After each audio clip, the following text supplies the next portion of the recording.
All right. Looky here. About to go live with episode 230 of GameSpeak Podcast. Incredible. Let's go.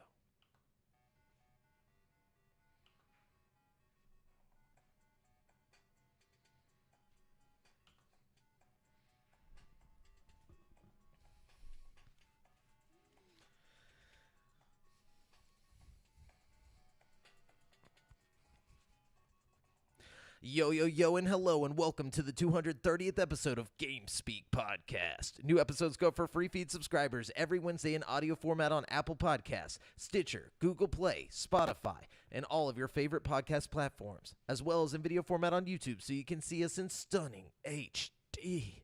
Where we need you to hit subscribe and click that notification bell. We are now streaming live every Monday at 7:50 p.m. CST on twitch.tv/GameSpeakPodcast, youtube.com/CreateForSanity, and facebook.com/group/GameSpeakPodcast. If you want to catch the show as it happens before anyone else. Also, be sure to join the community in the GameSpeak Podcast Discord group, which is it's like dsc.gg /GameSpeak Podcast. I'm pretty sure that's right. Next time I'm going to write that down so I know. But yeah, if you want to talk games with other nerds like us, go over there. This show is two childhood BFFs and a brand new BFF who's not here today, bringing you all things video games. I'm one of your hosts, Jamel Al-Jafra, alongside Brent. Bitch, it's been a while, Bass. What's up, man? How's life?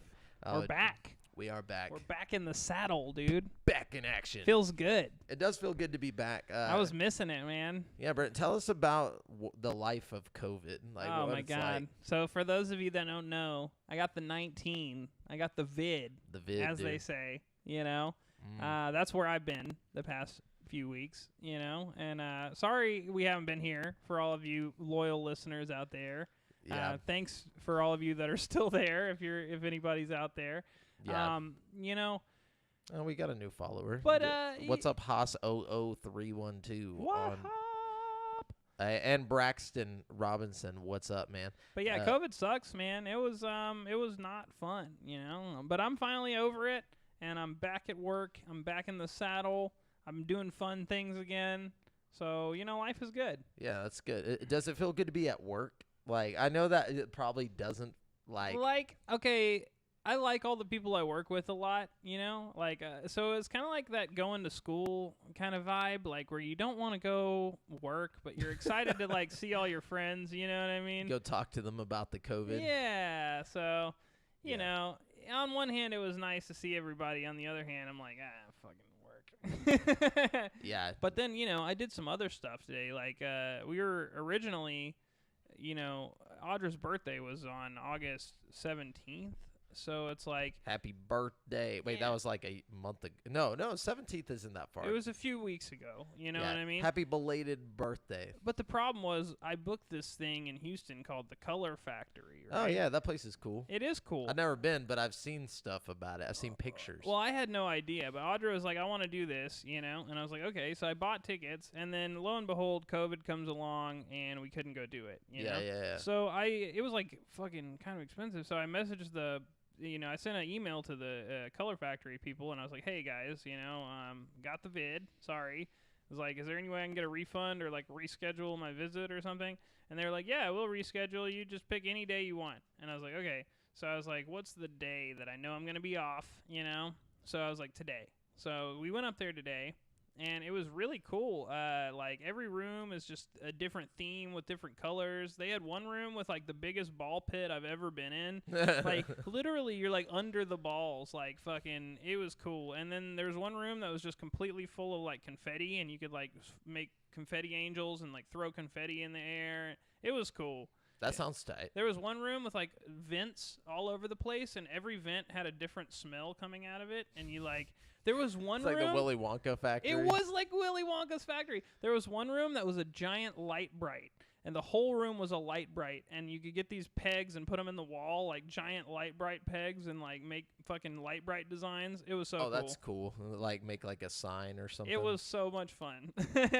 And every room had like a themed snack that went with it. Like the first room they give you like a ball of this like mochi ice cream, and then the next room they give you like a macaroon, and then the next room it's different fun snacks that like match the vibe of every room. It was a lot of fun. Like, here, dude, have this snack. It matches the vibe. It did. And the last room was like a space room, and they give you like a jet black ice cream with like a black ice cream cone, and you like. Okay, that's cool. It was so cool, dude. Like. I wonder how they make that. That's gotta be toxic. I don't know, man. It was so much they fun. just got little Oompa Loompas in the back, just like working on that shit. That's cool. It was a good time. We did that. So that was in Houston. I definitely recommend checking that out. And they give you a little like poker chip type thing, and like you carry it with you, and like every room has different stations, and you can put your poker chip in front of it, and it'll take like a picture of you. And then, they'll send you all the pictures to your email afterwards. So you have all these cool, professional quality pictures and stuff. I think what would be really cool is if they gave you the tokens and, like, there was, like, a little secret, like, thing in each room that you could find and put the token in, and then something happened. They should have done that. That would have been tight. I'm just thinking escape room, though. Like, in my brain, I'm just like, token?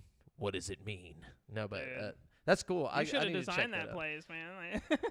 Nah, man. I do want to go though. I'm probably gonna hit up my girlfriend and be like, "Yo, we should go." Dude, you know what you need to hit up your girlfriend about and go to with me? What's that? We got tickets to the concert coming to Austin on the 22nd. It's gonna be Bayside, Hawthorne Heights, and Senses Fail. Dude. Oh, dude, I literally have seen this before. The same concert? Yeah, like I feel like Bayside always travels with the same people. It's always Silverstein or Hawthorne Heights or Senses Fail. See, Hawthorne Heights is the only band out of the list that I haven't seen. There's also some other band traveling with them, but I have no idea who they are. I can't remember their name. They always have one band that no one knows. Yeah. You gotta have that one band that's like, hey, can I just like tag along? And they're like, yeah, we need an opener. But yeah, no, I'm down to go. That sounds awesome. Dude, you should. I think we're gonna float the river too, like the day before. Oh really? Yeah. Oh dude, that'll be tight. Last night, I was over by the Woodlands. We went to Dave and Buster's again, but like fun. as like a little family get together thing, and we went over by the mall, like where the pavilion is, and Coheed and Cambria was playing. You could hear it? It was the Used in Coheed and Cambria, and you could hear Claudia just like belting, and it was just ridiculous. He just sounds exactly like what you imagine. Dude, even though we saw him like back in the day. Way back in the day. 2007. Man. People don't know about that. That was a great like Warped Tour, dude. Oh yeah, dude. One of the best. It was the only inside one, remember? I talk about that all the time. People don't understand how like special that was, you know? Dude, it was so cool. It was like at the Punk Lives, you know? We were just like 14 rocking out, dude. No, but seeing Coheed, or like hearing Coheed made me like just instantly, I was like, I need to go to a show. Dude, like, somebody told me about that show like right before it happened. They're like, tomorrow I'm going to Coheed and Cambria. I was like, what? Like, that would be so fun. I didn't even know the Used was there. That would be so much better. That's another. Like, Used is on my bucket list for sure. Really? Yeah. I saw them at Warped Tour, like on the last Warped Tour that went around. Man, I miss them whenever, like on all the Warped Tours I ever went to. That's one of those bands I just never happened to. They're good, and they're all like grown up, like adults. Old, yeah. Like, well, not even really old. They're like probably like 5 or 6 years older than us. They're like in their 30s, but they all have like, you know, like clean cut hairdos and like no like makeup or like any. Oh, like, that's weird. Yeah, it's just like, hi, I'm a normal guy and I sing, you know, the Used songs. Yeah.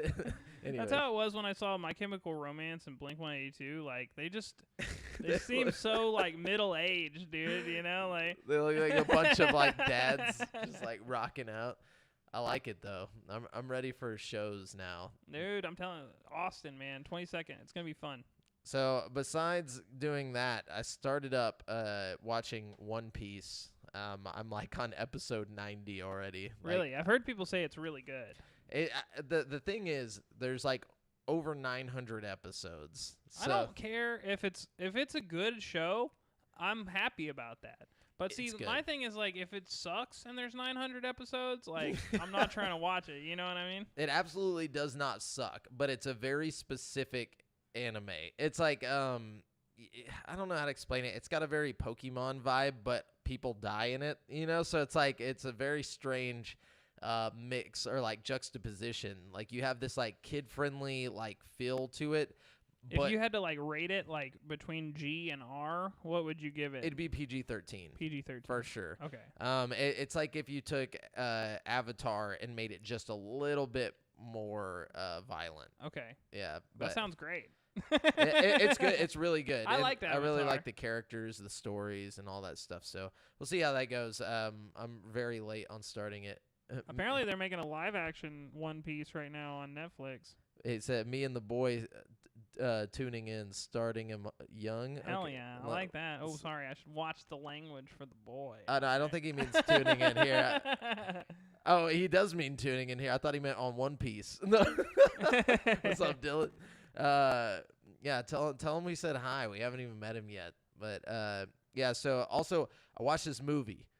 It's called I See You. I don't know if You were telling me to watch this. Yes. I didn't get a chance because my money is low and my Prime is off. So. That's fine. That's fine. But when you get the chance, you're gonna watch fuck One Piece. Must be Dylan. Only Dylan would say that. No. Watch freaking I See You. Yes. Okay. So this movie, it's like a thriller slash, like you think it's like a horror, like I don't know how to explain it, but it's, if M. Night Shyamalan was still good at twist, that's what this movie is. Like I went in just thinking it was gonna be a normal movie, and then like halfway through it there was like a twist, and I was like, oh okay, that explains everything. But then it twists again, and I'm like, oh gosh! And like, I was like thrown out of my seat and through the window. Like I had to call a repair guy. But it was just intense, and I loved it, dude. Like I'm gonna have to watch it. I haven't been watching that much TV lately. I watched the what they have out now of the new American Horror Story season. That's pretty decent so far. Yeah. Is it good? It's good. It's American Horror Story is so hit or miss for me, you know what I mean? But this season so far has been good.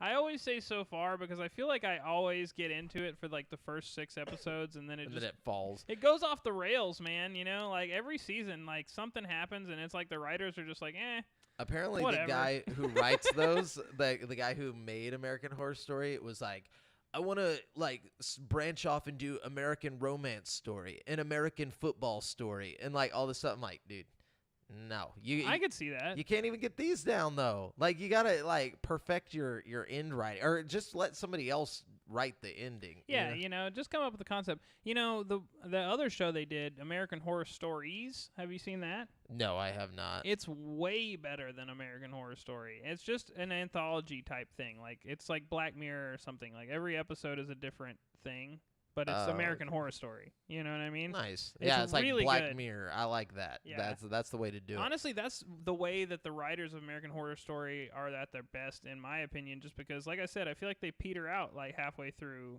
the seasons. But like with the one episode format, like they really, I don't know. Every episode of American Horror Stories was absolute fire. Like, yeah. Except the last episode.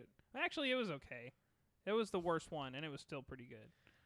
Yeah. Well, we should probably get into the news because that's all this episode is. We're going to cover basically the past 3 weeks in video game news instead of doing an actual topic. Ooh.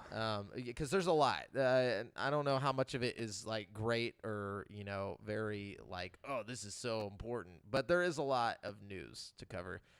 Brent, I imagine you probably have more than me. I went to GameSpot and went back basically like 15 days. Yeah, I think I might not have even gone back that far because I go back until I start seeing articles that I've seen before, and then I'm like, okay. So let's jump into it. Before we do, just so you guys know, we are using articles from gaming news sites from around the web, and we do not claim any of the articles as our own. We're just bringing them all here, throwing them in your face, letting you listen to it. I guess I'll start it off. Sorry, my voice is gone. I went to Dave and Buster's. She got wild, dude. we like. I forgot to mention we like. We got our cards. Like Kenny was with me, and me and my brother and Kenny were like, all right, dude, we're gonna each win one of the tank engines from Thomas the Tank Engine out of this crane game.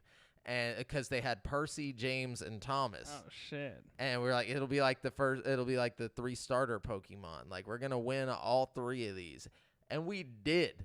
We got them all. Like, I got Percy. Hell yeah. AJ got James. And, Hell yeah. No, Kenny got James, and then AJ got Thomas. So we AJ are now got the best one. That's fucked up. Nah, dude, Percy's where it's Thomas at, bro. all day, dude. Thomas is great and all, but you know, like Thomas if you is know the anything star about of the show, lore, dude. nah, dude, no. If you know anything about the lore, Percy's like the fucking Piccolo of the show. You know what I'm Percy's saying? like Actually, James Vegeta, is, dude. Always living in Thomas's shadow, dude. only true tank engines know. You know what I'm saying? Only true conductors know. Percy pulls up and he's just Kakarot!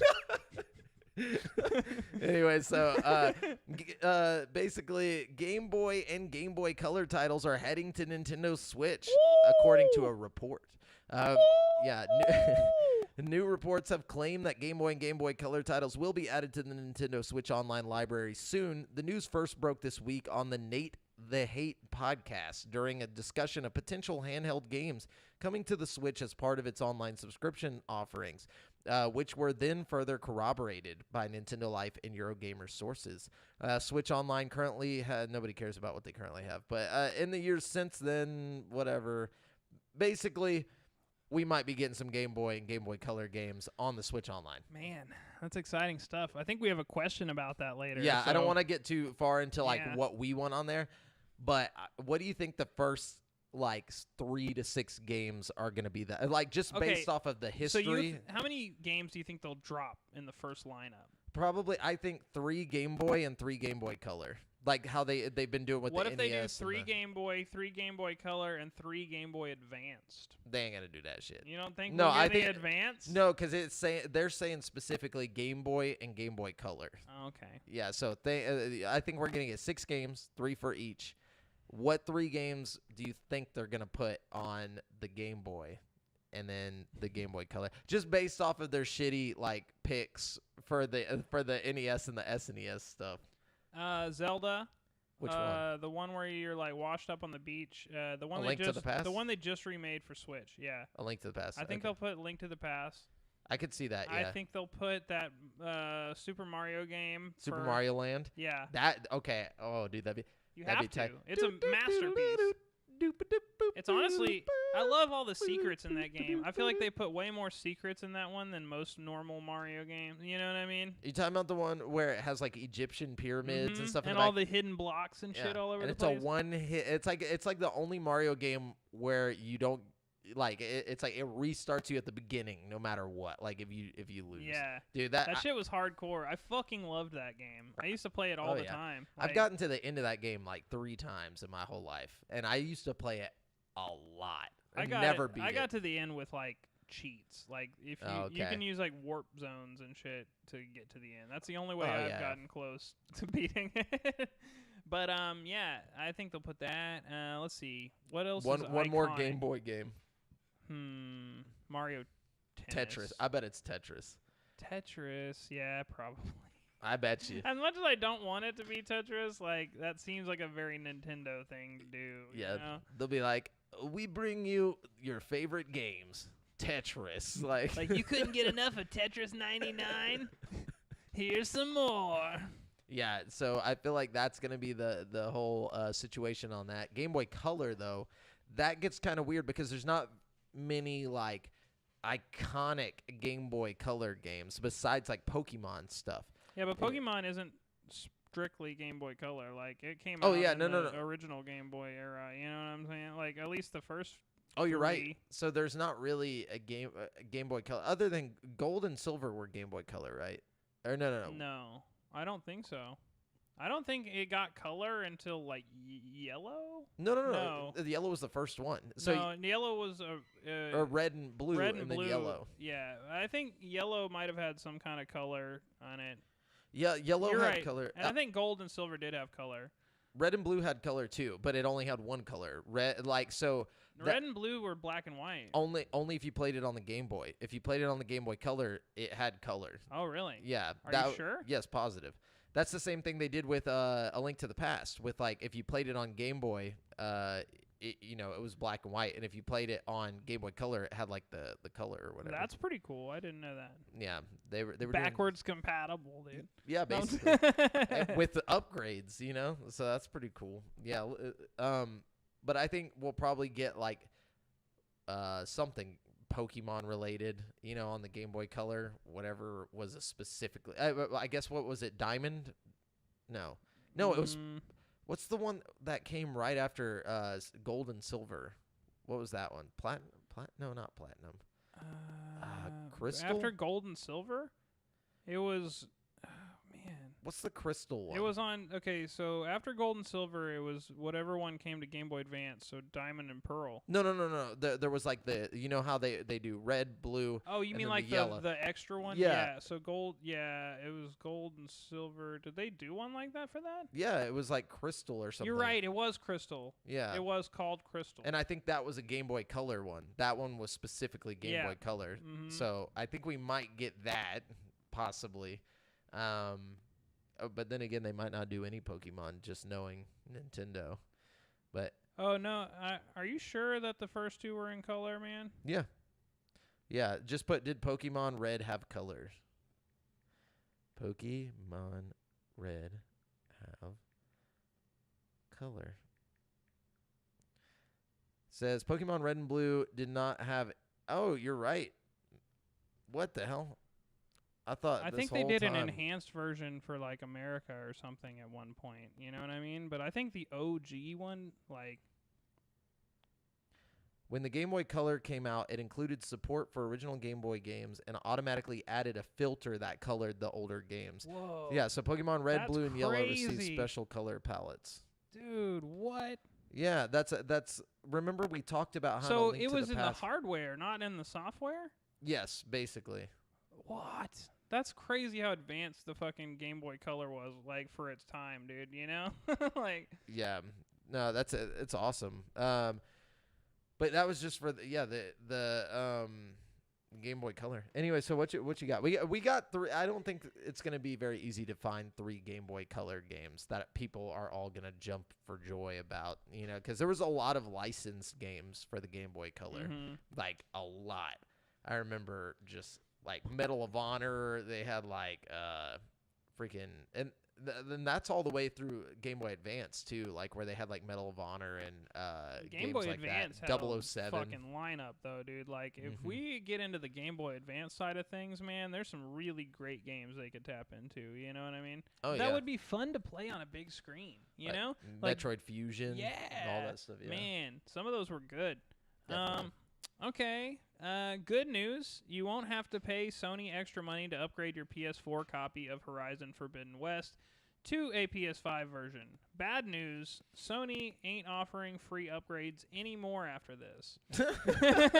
Right, fine. We'll give it to you guys for this once, but don't ever ask again. It's fucked up because, like, just going off the script here for a second, Sony actually said, like, implicitly that they were gonna fucking, like, give free upgrades to their games, and specifically Horizon Forbidden West. And then, like, recently they come out and they're like, oh, by the way, we're not doing that. You know, and they caused so much backlash, everybody freaked out and was like, you said you were gonna do it, and they're like, okay, well, we'll do it. There's just this once. They're doing everything they can to make Xbox win right now. Yeah, Like, I don't what understand. What are they doing, dude? Xbox is like, don't worry, we got smart delivery. You'll put it in and it'll fucking work. It doesn't matter. I blew somebody's mind with fucking with xCloud the other day. Like, oh, really? I was sitting there at work and I was like, man, if I had a fucking Game Boy or a controller right now, I'd be playing some video games. And he's like, what do you mean? And it's like, dude, xCloud, bro. And he was like, he's like, what do you mean? I was like, you can play games anywhere. And he's like Skyrim. I was like, I pulled up fucking Skyrim right there, and I was like, what? He's like, no. He's like, I gotta get that xCloud, bro. It's crazy, man. Like, it's really cool technology. It is. It's the future. But yeah, anyways, so there's not really much more to that. Yeah. But don't expect to get your upgrades for free. Especially, it's kind of a bummer for me specifically because, like, I am still rocking the PS4. I would gladly get a PS5 if I could. You know what I mean? But alas. So This is from George Yang on GameSpot. The Taiwanese retailer Rakuten has listed Remedy Entertainment's Alan Wake Remastered for PlayStation 4, PS5, and Xbox on its website. The listing says it will launch on October 5th. Since the listing also notes Xbox in general, that presumably means players will receive both Xbox One and Series versions, while PS4 and PS5 versions will be separate. Once again. However, there is a chance that there could be some sort of upgrade path from the PS4 version to the PS5. But, yeah, so basically we're getting a remastered Alan Wake. Let me ask you a question. Mm-hmm. If you, well, never mind. I don't guess. I was just thinking maybe the developers could, like, make a patch for the game that, like, makes it upgraded for, you know what I mean? To where you wouldn't have, like, you could just buy the PS4 hardware version, play the backwards compatible. Yeah, I guess so. Yeah, that's why it's so easy on Xbox. Well, I mean, I know they do it with, like, with VR specifically. Like, Hitman runs differently. It's all the PS4 version, but like if you're playing, it's all the same version of the game. Yeah. You can only get the PS4 version of it and make it work in VR. But the PS4 version of it runs differently on the PS4, the PS4 Pro, and the PS5. Yeah. They all have their own upgrades, like, as you go down the ladder. It's like, why can't you do that with every game? Is it just Sony's greediness, or is it like... But, like, how could they control that if it's just delivered in a patch? I don't know think what I'm saying? Like, that's what I'm saying. I don't think it is delivered in a patch. I think there's something hardware. In that instance, is, you know what I mean? Like, no, I know they can deliver a patch or whatever, but you have to think. So like, the PS4, the PS4 Pro, and then what was the other one you mentioned? The PS5. Well, not in this situation, the PS4 and the PS4 Pro, and you were talking about PSVR or something, or like. I'm talking about the PSVR version of Hitman 3 is only playable on the PS4 version of the game, but functionally performs different on the PS4, PS4 Pro, and the PS5. Yeah. So it's like some kind of patch they've done has made it in-game. like perform differently on different consoles. They also might have had to speak with Sony specifically to do this. You know what I'm saying? It's probably not something that every game or developer can do. You know. Yeah. But there's definitely like some type of cutoff that they're causing. Like, they don't want people to be able to play things. Like, they want you to buy the game. They want you to buy it. Yeah. They want you to spend the money. I mean, it's obvious, you know, or pay the $10. My question is, like, could you circumvent Sony entirely just by, like, applying it to, like, you know, dude, they'd kick you off the Sony store. Like, do you see how quick they are to cut people off? Like, with Cyberpunk, like, they kept Cyberpunk gone forever. Like, and Xbox never even, like, that was probably a like, bad whatever. decision financially for them. Like, Cyberpunk was a moneymaker, dude. Even broken, it made shitloads of money. You know what I'm saying? Like, but the you know, the case still stands that they basically will block people from having games on their store if they don't follow their rules. You know, like, that was the only reason they kicked them off, is because they were like, well, you lied about what the game was and all this stuff, and that goes against our policy or whatever. So they just need to find some way to, like, get around it, like Xbox did with Apple. You know what I mean? Yeah, that doesn't seem to be going too good right now, though. It is. Oh, no, right now it is, but it took a long time. True, though. True. Yeah. But anyways, Battlefield Mobile beta release date, content, and free to play. Everything we know so far. Wait, we didn't even talk about Alan Wake, did we? Yeah, we did. What do you mean talk about it? Well, I just want to say that I'm very excited about an Alan Wake remake. Oh, I thought you were gonna say that, like, as soon as I talked about it. I didn't know. Oh, okay. I think that should be something that everybody, especially if you haven't ever played Alan Wake before, it's a wonderful story, and I think everybody should experience it. Yeah, it's like a... Also, I'm really worried about it being developed in Taiwan with all this bullshit lately. Like, you know, y'all better fucking not say anything fucking fucked up about the government and get this game canceled for me, or I'm gonna fucking be mad as hell, dude. Like, I don't give a shit. Y'all better keep your fucking Winnie the Pooh memes out of the game. Hey, I don't care. I say put all the Winnie the Pooh in the game. Dude, if I have to buy this bitch off GOG fucking, like, 3 months from now, you know what I'm saying? Like, no. I feel that, but I say fuck them. I say fuck the government. I'm willing to give up playing Alan Wake again. Being developed in Taiwan, you know? Yeah. I really wish that. And nothing against Taiwanese people or Chinese people, the two separate types of people. No, I have yeah, you can't say that. You can't say it. Now you already got the game canceled. No, I do say fuck the Chinese government though. Yeah, That's my main definitely. thing. So like I'm not gonna tell these people in Taiwan like, hey, just do what the Chinese government says. You know what I'm saying? No. I say fuck it. But at the same time, I really want to play the I know. Alan Wake. So, Like, like, we can take up arms. Oh, Pooh Bear looking ass. Yeah, we can take up arms. Oh, Pooh Bear looking take up arms after Alan Wake comes out. Okay, Or like maybe we take a stand with like a different, shittier game. You know?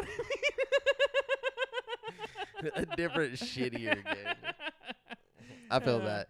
Anyways, yeah. Anyway, so Eddie McCooch at GameSpot says, in addition to Battlefield 2042, EA is looking to expand the shooter series to new markets and categories by bringing the franchise to mobile. The publisher has now shared new details on the mobile version around its free-to-play business model, available content, release date, hardware requirements, and more. This mostly pertains to the beta, which a more final look at Battlefield MOBA is expected sometime later. Starting with the release date, EA is looking to soft launch the game in Indonesia and the Philippines this autumn. This initial playtest will be available on Android only. The test will seemingly start small before expanding to more players in more regions. However, as of yet, there is no word on when Battlefield Mobile will launch in the US, UK, or other regions. Testing, Indonesia seems like a weird place to start your test. Maybe it's so like early in the game that they don't want people to see it. Like, like, okay, we need a rural place where people will actually play the game. Like, yeah, like it just because it's there. So basically, you can register to get into the beta, but not everybody will. Well, if you're in Indonesia, I'm assuming. Concerning the business model, Battlefield Mobile is free to play, supported by microtransactions. Yes! The items you can buy with real money are cosmetic only, though, EA said. The game will also have its own battle pass that are unique to the game and not synced with the console PC edition of Battlefield to get even more money. As for the type of device you'll need, EA says it's still conducting tests to optimize the game for a variety of devices. For the first beta, you will need Android 7.0 or newer. More phone models will be supported in the future. And it will not have crossplay with other versions because the game is being built specifically for mobile. Cool. If it's even close to as good as Call of Duty Mobile was, I think it'll be fine. Yeah, Call of Duty Mobile's actually good. I really enjoy Call of Duty Mobile. I like all the different modes on it. I like the battle royale they got. I like it's a good game. It really is. I've heard the battle royale in there is like better than Blackout. I don't know if it's better than Blackout, but it's like pretty good. You know what I mean? Yeah. What you got? All right, let's see what we got here. Take-Two Interactive has launched a lawsuit against the creators of reverse engineering open source software called RE3 that recently made headlines for allowing GTA 3 to run on the Nintendo Switch and PlayStation Vita. The lawsuit, which was filed on September 2nd in the United States District Court in California and seen by GameSpot, says RE3 is acting unlawfully by copying, adapting, and distributing the source code to GTA 3 and GTA Vice City without Take-Two's consent. Take-Two's lawyers said the RE3 technology allows anyone to play these games on platforms the games were never released on, including Nintendo Switch and PlayStation Vita. Defendants quote, defendants' conduct is knowing, willful, and deliberate. Defendants are well aware that they do not possess the right to copy, adapt, or distribute derivative GTA source code or the audiovisual elements of the games, and that doing so constitutes copyright infringement. Of course. Take-Two lawyer said.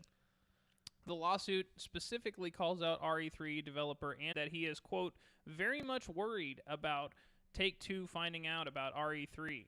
Why would you go on record saying that? Yeah. This lawsuit comes after Take-Two tried to remove the source code from the internet earlier this year. In response to this, the company's lawyers say the defendants, quote, knowingly filed bad faith counter notifications that materially misrepresented the legality of their content, apparently claiming that because they allegedly, quote, reverse engineered the game's source code, they somehow cannot be liable for the copyright infringement. That's not how that works. Yet, while making this claim, defendants also have bragged that their derivative versions of the games are functionally and visually identical to the originals, and have even suggested that they be used for unauthorized modding purposes. The suit says, quote, as such, defendants' software plainly infringes Take-Two's exclusive rights to copy, adapt, and distribute games. Take-Two says the actions of the defendants has and continues to cause irreparable harm to the company because they're going to release a remaster of Vice City in 3. Right? Because RE3 software not only makes GTA 3 Vice City playable to anyone on new platforms, but it also the ability to create their own unauthorized derivative versions of the game. Blah, blah, blah, it goes on. But, I think, obviously we're getting this lawsuit because they want to clear up any, way for you to get the game for free because they're about to drop that remaster on us, you know what I'm saying? But it's interesting that they kept making a big deal about it being on Switch because I think this remaster is probably going to come to Switch. You know what I'm saying? Of course. Why wouldn't it? It's like a PS2 game. Yeah, I mean, I'm not saying it can't run on Switch. It's just that Nintendo's such a family-friendly platform. It's weird to see. Not anymore. Like, I guess we got Doom and stuff now, but like for a while there, it was we got Chinatown Wars, but like fucking Vice City Stories and shit. You know what I mean? Well, that's because the DS couldn't handle the graphics or anything, so they were like, we'll just make a cel-shaded, top-down version. For sure. Of it. But something about the cel shading really did change the vibe. You know what I mean? Yeah. I still think Chinatown Wars is a great game. Yeah, it's just for sure. its own kind of game, Definitely. It will be weird to have it on a Switch, but I don't even think of the Switch as like anything different anymore. It's just a less powerful, console. Mm-hmm. I'm not like, I see like it's like back on the N64 when Conker came out, it was like, holy shit, how is this on a Nintendo console? But ever since then, it's just gotten like, I mean, they did Geist, on GameCube. They had I think Resident Agony's Evil on Switch, actually. Yeah, like got Outlast 2 on Switch. That game was fucked. There's like waifu games on the Switch now, where with full nudity. Like, oh, really? I didn't know. Yeah, they don't care anymore. They just want to sell games. They want to make that money. But anyways, David Walensky at GameSpot says, in advance of Rick and Morty's season 5 finale airing on September 5th, Adult Swim has released a quick live-action video on Twitter featuring a belching Christopher Lloyd as the burping mad scientist. The video is only 14 seconds, but seeing as how the finale will be a full hour, it's reasonable to expect Lloyd will be in the episode for a sizable chunk. Very cool. It's hard to take him seriously as Rick. He pops in a lab coat, and I just want him to be like, "Great Scott!" You know what I mean? Yeah, but it's like I've always just seen him as Rick, though. Like when I watch that show, like sometimes my brain will just forget that I'm not watching like an animated version of him. You know what I'm saying? Now, obviously, the voice is a lot different, but like the look and like the whole idea of the character being like this crazy like scientist guy that's taking Morty, or Marty, around. Like it's just like I get them kind of mixed up in my head sometimes. So this I could see where the inspiration comes from, but like I feel like it's developed into its own thing, to the point where it's almost like I feel like if he was gonna like seriously have a whole episode where he had to act like Rick, yeah. I feel like he might have trouble with that acting wise. You know what I mean? I don't know. We'll have to see. Maybe the voice, maybe his voice might not be right, but I mean, just getting him to cuss and like be like horrible won't be that hard. That's gonna be so funny if they do that. That's what acting is, man. It'll be great. Anyway. I just feel like Christopher Lloyd's like the same person in every movie. You know what I mean? True. I'm not trying to hate. I just feel like he's kind of got a Keanu Reeves kind of like typecasting thing going on. But maybe this is his big break, dude. His big artistic break. You know how like Jim Carrey did like the number 23 or whatever? This is his thing. This is his number 23. Yeah, this is where he gets crazy, bro. Anyways. Okay, let's see what we got here. To celebrate its 10th anniversary, video game publisher THQ Nordic will be hosting a digital showcase on September 17th at 12 p.m., 3 p.m. Eastern, on its YouTube, Twitch, and Steam page. The showcase will be hosted by the Game Awards executive producer Jeff Kiley and will feature 6 new game announcements. THQ Nordic didn't reveal exactly all of the games that will be featured during the event, but it did tease the return of a, quote, legendary franchise. Time Splitters. That's what I'm thinking. This one is apparently one that, quote, some for which fans have been waiting decades to get their hands on. So Time Splitters. Time Splitters, dude. I mean, if it's not Time Splitters, they're wasting everyone's time. they're splitting everyone's time. No, I mean, I would be surprised if it's not Time Splitters, but we got 6 game announcements. You know what I'm saying? Yeah. So, like, one of them has to be Time Splitters. But, like, they also have been going around buying up, like, just That's what I thought you were going to shitloads of say. different properties and stuff. You know what I mean? Like, Whenever it was like, to celebrate their 10th anniversary, THQ Nordic is buying more studios. like, so, I mean, like, they got everything like now. literally like over 100 games that they have like the IPs to that they could work on right now. So it's like this could just be all kinds of different things. They got like Red Faction, Darksiders, MX versus ATV, like lots of different like. That would be tight if they put out a new MX versus ATV like Unleashed or whatever, or like what's it called? Remastered it and like made it like more open world. And I wouldn't be cool. mad about like a new Red Faction game either. It's been a long time since, and Red Faction was a big deal back in the day. That was like you one know? of the first PC games I Yeah. ever played, like on a PC. Was just like played it all the way through. I was like, whoa, that was cool, dude. Red Faction. No, but don't. So if they have Time Splitters, I wonder if they have access to the Freedom Fighters franchise. I don't know. I know that they have. If it was made by THQ back in the day, then probably. No, it wasn't. It Because was made by the guys who made or IO Interactive, like those guys, like okay. back in the day. Because I know that like when Nordic Games bought THQ, they got like all the properties that THQ had. So like there's a shitload of like games back in the day that were made by THQ. Like they were a big company. I wonder who has Turok. We need a Turok game. Like I don't know. we need to reboot it. Oh, that would be cool. Space Time Machine says Command and Conquer all day. All day. Yeah, that would be cool. I don't think I've played Command and Conquer though since I was like 12, man. That I had a Command and Conquer game and I was just too stupid. I'm sorry. I'm one of the like when it comes to any type of strategy outside of like Brothers in Arms, which is not real strategy at all. It was just like I'm horrible. Do you remember Full Spectrum Warrior? I remember the name. Wasn't it like super violent or something? No, it was like a third. You're thinking of Soldier of Fortune. Oh, Soldier of Fortune. Yeah, Full Spectrum Warrior was like this like third person like battalion or like squad based game where like it was basically XCOM but like just a one, like I don't even know how to explain it, but it was so difficult for me when I was a kid. Like I had so much trouble. Sounds kind of fun. It's like the math of video games. Anyways, but Eddie McCooch. Oh wait, yeah, you already went. So Eddie McCooch at GameSpot says Brendan Green, the creator of PUBG and a pioneer in the battle royale world, has teased more of what to expect from his very ambitious sounding new project. Green left PUBG Studios recently to work on new projects at his PlayerUnknown Productions company, which is financially backed by PUBG publisher Krafton. His new project is a massive open world game on a scale that is bigger than anything he's made before. So bigger than PUBG. Yeah, it's bigger than PUBG. But he says, we want to create a realistic sandbox on a scale that's seldom attempted.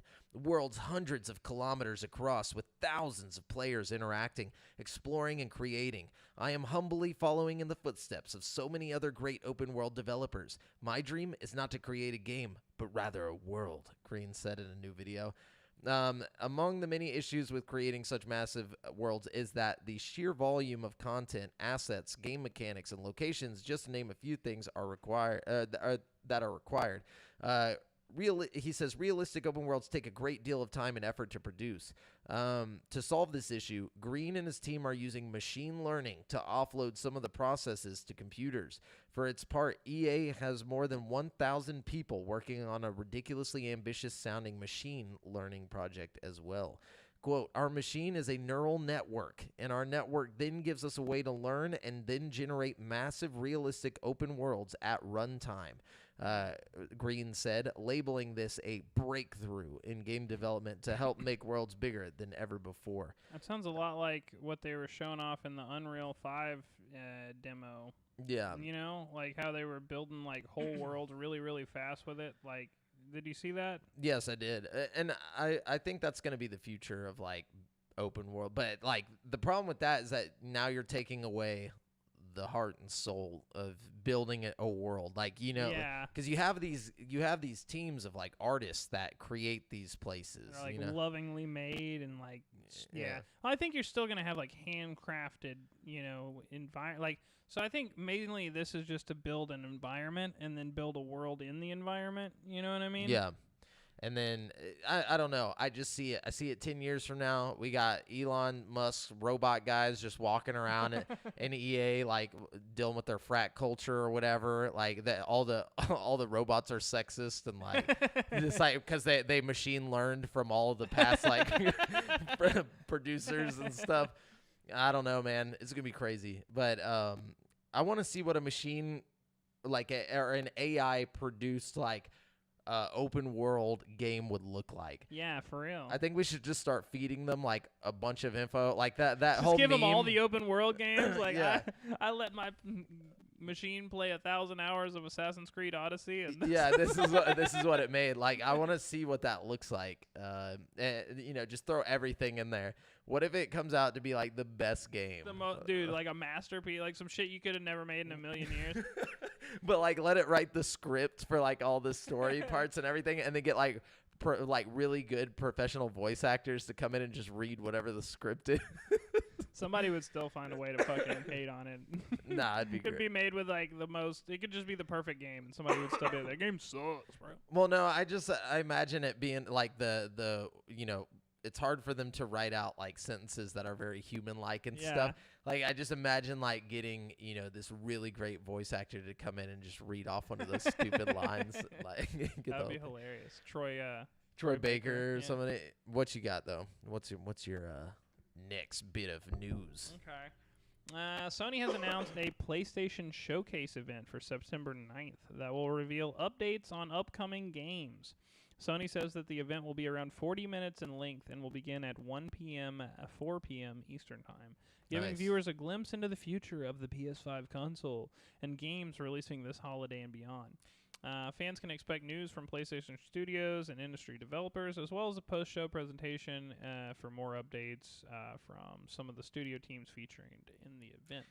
You know, honestly, I know a lot of people are going to be excited about this, but I just like, I feel like we're getting too many of these small little like update things about like, not just with PlayStation, but with Xbox and everyone. Like, it's like, just save it for like a big deal, you know? Like, I feel like we're getting these little things where they're like, yeah, well, you know, here's like a new picture of like a game or whatever. Or here's like a new like tiny little clip of a game. It's like, we're just getting too much, like, spread out in these tiny little increments. Like, I want, like, a big, you know, I want some, like, E3 type stuff. You know, like, just save it for that. You know, like, quit giving us little stuff throughout the year. We already know what games are coming in the next 2 years. We already know. I agree with Xbox and Nintendo, especially Nintendo. They won't shut the fuck up. Yeah. But, like, PlayStation hasn't... They just did one recently where they delayed, what was it? They delayed Forbidden West or something to like next year. Like a couple of games. God of War, they delayed that too.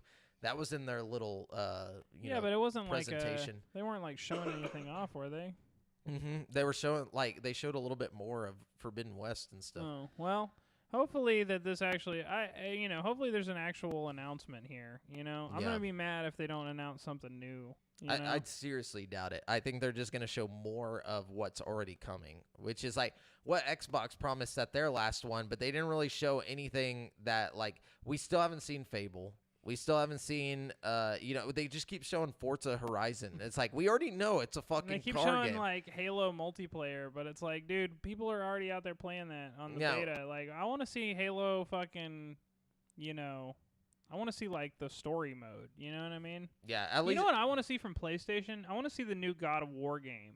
Like, that I ain't want to see, for a like, while, gameplay bro. of it. I they don't literally know, man. just showed a logo. You think they got if they had more, they would show it. You don't just not show what that game is going to look like. It's been like a year or two now since they showed that logo. You know what I mean? Like, they got to have something up, like, that they've worked on. Yeah. I don't know, man. You know? Games like that take, like, years to make. But you also got to think about, like, like Mass Effect. They've been talking about the new Mass Effect for a while now, but they just announced that they're moving it to a new fucking whatchamacallit, engine. I don't think they're changing engines mid-development. I think they've been developing it. What they meant is, like, Andromeda was done in the Frostbite engine, and the new one's Unreal something. You know what I mean? Oh, okay. They didn't, so you think they started it on there? Yeah. Okay. I don't think they were, like, halfway done with it, and they were like, fuck this. No, I thought that's what happened. I didn't read too much into it. I think they just switched, because Andromeda did Frostbite engine. I think that's why there was so many, like, weird, like, facial expressions on stuff on the characters, because they didn't know how to, like, do it, you know? Yeah. Well, did you already go? Oh, I don't know. I'll go again if you want. Let's Which see. one did you just do? Oh, you did the PlayStation thing. Yeah, okay. So MGM... or Hitman developer IO Interactive is making a James Bond video game as one of its next projects, and now higher-ups from film studio MGM have shed some light on how they're thinking about the game and what they're hoping to achieve. Speaking to GI.biz, MGM's global consumer products boss Robert Merrick said the goal is to make a quality product instead of looking for a quick buck. When you look at James Bond, for instance, the opportunity to be able to tell an origin story and express that in terms of the quality that fans expect, we needed a console partner to be able to help tell that story. So it's an origin story. That's cool. We're not here for a quick buck. We're here for what extends the brand. So MGM's why am I losing my voice? MGM's Matthew Souzer, who now works at Amazon as part of MGM Amazon buyout, said the aim with IO's new 007 game is to make something that feels like James Bond. So gameplay is king. The experience is king. And we want to make sure we're providing great experience. Okay, they basically have nothing to say. And they're just talking about, it's like, of course, you're going to make quality. Like, it better be quality. I'm just glad they're still talking about it, you know? I feel like as soon as you stop talking about a game, that's whenever a few months later it's like, oh, by the way, we're not making that shit anymore. You know? Space Time Machine says James Bond on PS2 is bae. Oh, wait, man. Which one? That was Nightfire, I think, right? No. That was like those From Russia with Love, right? Nah. No way he's talking about From Russia with Love. Yeah, what is he dude. talking about on PS2? He's talking about Nightfire. Maybe it is dude. Nightfire. It's gotta Nightfire be. was great. That was the only one on PS2 worth playing, I think. You know, in my opinion. Yeah, because it had the hook shot or whatever it's called. Yeah, boy, we had some fucking times on that game. It was on GameCube too. I played a lot of that on GameCube. But you know what I liked is The World Is Not Enough on fucking N64. That was a good one, You know, everybody liked GoldenEye, and GoldenEye was great. But people slept on The World Is Not Enough, dude. I used to go to Best Buy and just stand there until I had a crick in my neck playing that game. Like, fucking, I was obsessed with it. Like, the only problem was they took away the blood. You know what I'm saying? I guess so, but the multiplayer in The World Is Not Enough was also just as good as the fucking... oh, yeah, it was just as good. It was if so not fun, better. yeah, and it had, like, X-ray vision you could get and stuff. It was so cool. But I think by the time that game came out, that the N64 was kind of on its way out. So, like, people had already played better shooters at this point. Yeah. So they were like, why would I go back to N64 and play another 007 game? Because it's a 007 game. That shit was hot at the time, dude, you know? Yeah, Space Time Machine, what James Bond are you talking about? Let us know. Brent, what do you got? EA Motive Studios held a Dead Space remake developer live stream on August 31st that showcased some in-progress gameplay. I won't go into much detail, or I won't read the rest of the article, but guys, go check this out on YouTube if you're interested in the new Dead Space game. It'll definitely get your dick hard a little bit. It's fucking pretty exciting, man. Like they showed some, you know, they're not very far into development on this, but they showed some footage of what they've got, like a side-by-side shot of the original game and, like, you know, the new game, and he's like walking down this hall with like flickery lights and fog and stuff. And the textures are way more detailed. Oh, so much more detailed. And it's like they're talking about this like dismemberment system. Like, you know, in the original game, you have to like cut the monstrous legs off and shit. Yeah. Like, well, apparently they're like doubling down on that. So like their flesh comes off in different ways and like it peels back from different like points of impact and stuff. Like it's gonna be super detailed with the dismemberment and like all kinds of crazy shit. It looks awesome. I'm excited about it, and it looks like they're staying really faithful to the original. But at the same time, he's talking about how he wants to do like a God of War style like no cut thing. Yeah, so like all the way through. It's gonna follow you. The camera will never cut away. So like.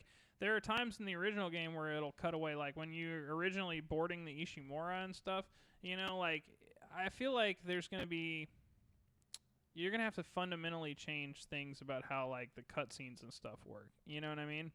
Yeah, which I think they already said, like, a little bit of the story is going to be kind of different just because of the sequels. For whatever reason, I don't know why they said that. It was a long time ago when they brought it up. But at the same time, they're, like, side by side rebuilding the world like to be almost identical, you know what I mean? So no, I'm just talking about the story stuff, the story beats. But they also said that he's gonna have a voice at certain parts of the game now, like where he didn't before. Yeah, like, they also talk about how oh man, I lost it. My fucking brain just shut off on me there.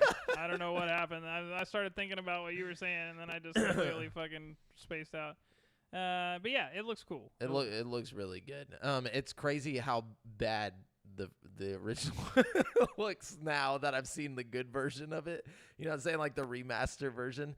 It's like at first I was like, yeah, it doesn't really need like that much of a remaster, but like seeing them side by side, I'm like, damn. It actually doesn't look too bad though. Like if you go get like I'm sure they were playing like the PS3 version of it or some shit on the video they showed, because like if you get like a fucking 4K TV and like upscale it and like play it on a PC, it still looks pretty good. You know what I'm saying? Like it's not going to like win an award or anything for the look, but it still looks decent. And that's the 2007 like original, you know what I'm saying? Like but still, you know, I'm cool with a remake on just about anything, so bring it on. Space Time Machine says it probably was Nightfire. He couldn't find any of the names that sounded like it other than that one. But yeah, that's probably the one. That one was dope. Nightfire had like all the cool stuff of GoldenEye, but they added the hook shot. Or I always call it a hook shot. What is that called? Like a grappling hook? Grappling hook. I call it a hook shot because of Zelda. Zelda, yeah. Yeah, but it's basically the same idea. You like could shoot it, and it was only in a certain multiplayer mode, but you could like shoot it and like swing I remember around. it was like a lumber yard or something. Everybody was killing it. It was fun. Yeah. Good time. Okay, so what would you do for a free dental cleaning? Rob a bank? Steal candy from a baby? How about beating a dentist in a video game? That's much less frightening, and it's exactly what Dr. Tej A. Shaw is offering to those who can whoop him in Super Smash Bros. Ultimate. Shaw's probably really good. Yeah, he's just, it just makes you drive to his dentist's office to not get a dental cleaning. Just get your ass beat. He just beat you like 10 times in a row. And come back if you ever want to get your teeth fixed. He's like, Shaw shared a video across social media challenging prospective patients to a humble 1v1 match. If you win, Shaw said you will get a free dental cleaning. If you lose, well, I'll let the dentist explain. Well, okay, he says you would have to go around professing you lost to a dentist. Basically, it's just a marketing scheme, which is good. It's a great idea. It's a good idea. Yeah, genius. In this dude, I imagine, is like, you know, he's got to be good. You know, like he's got to be at least a little good if he's like came up with this as his like marketing ploy. You know what I mean? Definitely. Can you imagine like going to dental school or whatever the fuck it's called? Dentist school? What would it be called? I don't know. Medical school? I'm gonna say dental school. You're like going to become a dentist. You know, you're in school for like what, like 8 years or some shit. Long time, and yeah. you got no time for Smash Bros. But somehow this guy is a dentist and a master of Super Smash Bros. Ultimate. So it's very exciting. What at fixing teeth and wrecking teeth. Oh yeah, you dude. know what I'm saying? What a talented Your guy. choice. Very jelly. Okay. Microsoft has announced that Windows 11, the next generation for its industry-leading operating system, is set to launch on October 5th. The new OS will be available for free for all Windows 10 users and will be released in waves to all customers. Like the rollout for Windows 10, Microsoft will prioritize new devices in the release for Windows 11, blah, blah, blah, blah, blah. So, yeah, get excited if you want to get that new OS, get updated, get your operating system changed a bit. Windows 11 apparently is going to be the best operating system for gaming, though. Why, though? I don't know. I just saw something about it. But why? Hold on, let's see. Windows 11 gaming. I guess it makes sense. They're probably going to adapt it to work with xCloud better or something somehow.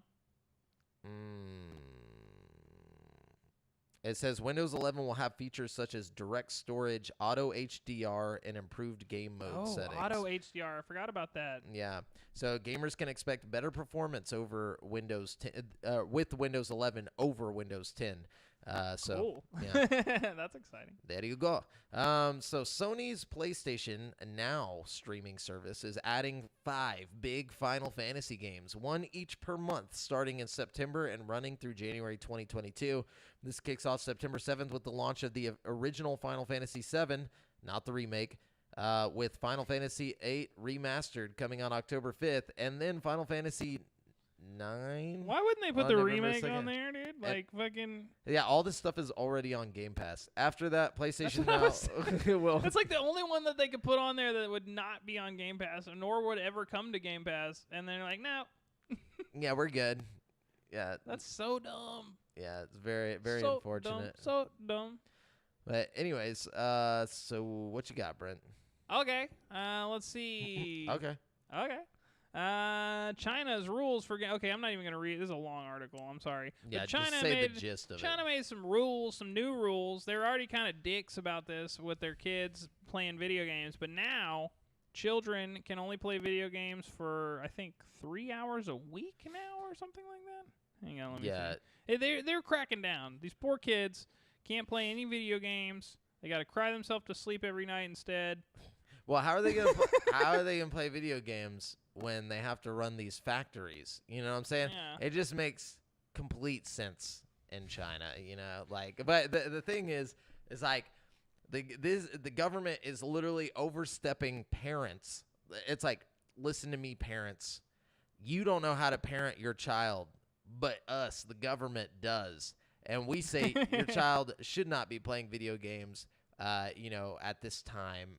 Or, they can only play 3 hours out of the week. And it's like between this certain window, it's like 6 to 9 or something at night or whatever. It's like really, really strict. Like it's like a very, very specific, And they monitor this by using companies like that produce video games and put video games out, by making them give reports back to them and stuff like that, which is and putting systems in to make their consoles and stuff shut off after a certain amount of time being played, which is just straight bullshit.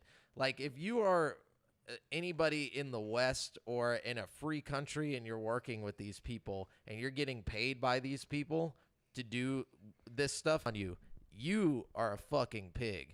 But that's it. That's all I gotta say. Like that's how I feel about the game industry right now, because LGBT and all this stuff, which is all good, but I know it's all fucking fake, because then you turn around and your companies like work like you guys don't talk about anything when it comes to China and Taiwan or Hong Kong and all these things, but you sure do love selling your video games there. It's just so funny true. to me. It's just funny. It's pathetic. No, But I agree. The good news is, though, South Korea actually just got rid of a law that was very similar to the one that just got enacted in China. So, really, good for South Korea taking a step in the right direction over there. Good for them. Welcome to freedom. If a parent wants to tell a kid like, hey, you can only play 3 hours a week, which is how I grew up for a while. Like I could only play on weekends, and I only had a certain amount of time to play on weekends. But like if a parent wants to do that, sure, it's your kid, it's your house, you make the rules. But imagine Joe Biden going on TV tomorrow and being like, actually, we're stopping all video game playing except for this time. And imagine having to do it. Imagine having to listen to that and then be like, damn it, now I can't play games but It's gross how little people give a shit until it affects them directly. Oh, yeah. You know what I mean? Like, oh, it's just their culture. It's like, no, that's not a culture. That's like... It's like your fucking liberties, dude. Like, fucking... Jesus Christ. Anyways, good to know what's going on in China. I got something here. Activision. Okay, yeah, so cheating in Call of Duty Warzone has been an ongoing issue, and Activision has now rolled out another anti-cheating PSA to discourage bad behavior. A PSA? Yes. Not a fucking anti-cheat system? Hold on. A video posted to the Call of Duty account shows off what is claimed to be the real reaction of a player who received a hardware and profile ban, which locked him out of the game on all available platforms for cheating. The video is meant to demonstrate that Activision has no tolerance for cheating in Warzone and will move swiftly and emphatically to ban players as it continues to do just recently stuff. But anyways, they said, "We know what you're doing. We're coming for you." In the video, the banned player shows off how all their accounts across platforms, even those they never played on, were banned. It's meant to showcase the reality of what can happen if you cheat in the game and get caught. Congratulations to Activision. Big congratulations. You guys finally got your shit together and you finally have banned accounts. So I appreciate you doing that. I'm actually happy right now. You guys took matters into your own hands and fixed it, so now content creators are coming back to the game, the banned player says in the video. First off, what? Why are you like it's like, yeah, I was just cheating just to get them to ban me so they'd start banning people. No, but I don't know. Anyways, the whole thing, it doesn't matter. The way that like doing hardware bans doesn't work. Just because they do it by like 100,000 at a time, and they do it like in these giant, like these small increments, and then within that time, people will spoof their fucking hardware to where it doesn't matter that their hardware is banned because they just spoof it and it works. So. It's pointless until they put in anti-cheat into Warzone. This doesn't matter because if it automatically detects your cheating and then cuts it off like every time you get on, then people will just stop because then it's pointless. They're never going to get a game in. Right now they can do it until they get caught, basically. Yeah, I don't know. Anyways, I play a lot of Warzone. Just pissing me off. Okay, let's see. I'll do two because one of them's short. They're putting Mike Lowry from Bad Boys in Fortnite. I don't know why. Yeah, that's a very strange thing. Yeah, it's like an odd choice. They tend to do that though. They'll just like randomly pull from something that is not relevant at all. Yeah, like when was what Bad Boys? Not hating, but like what the fuck? Love those movies though. Like they're great legit movies. Classics. It's just like random. Like there was a Bad Boys movie that came out kind of recently, but not recently enough to like tie into the Fortnite release. You know what I mean? Like I completely forgot that came out. I didn't see it. I heard it wasn't terrible, but like, to me it's not canon, like it's just Bad Boys and Bad Boys 2, man. That's where it was at. Not so Bad Boys 3. Like didn't they call it Bad Boys Forever or something? I don't know. And it's like the third movie. Like I said, I haven't seen it. Yeah. Anyways, let me see. Hold on. There was something. Oh yeah. This is pretty interesting. So if Grand Theft Auto 6 is in development, Rockstar North likely won't be spilling any beans on the game until it's well and ready to do so. For some fans, though, they're demanding answers and taking their frustration over GTA 6's non-existence to the one platform that matters, Germany's celebrity challenging game show, Beat the Star. On a recent episode of the show, host Alexander Dusat and reality TV star Evelyn Burdecki's segment was interrupted by a fan who had been waiting 8 years for news on the sequel. Dusat humored the fan for a while, dropping some GTA knowledge of his own into the conversation until a security guard escorted the impatient gamer off the stage. And naturally, this has led some people to wonder if Dusat's casual name drop of GTA publisher Take-Two Interactive is all part of a new marketing campaign ahead of a full reveal of GTA 6 conveniently done in the aftermath of Gamescom 2021. That would be crazy. The answer is likely more mundane, though. GTA 5 as GTA 5 has so far sold 150 million copies throughout its lifetime. With that many units of the game available in the wild, and combined with Dusat's mentioning that he still had to finish it, it's no wonder that he owns a copy. Why would you go out there asking for GTA 6 if you ain't even beat 5 yet? Right. But yeah, very interesting. Dude, GTA 6 is going to be like the best-selling game ever.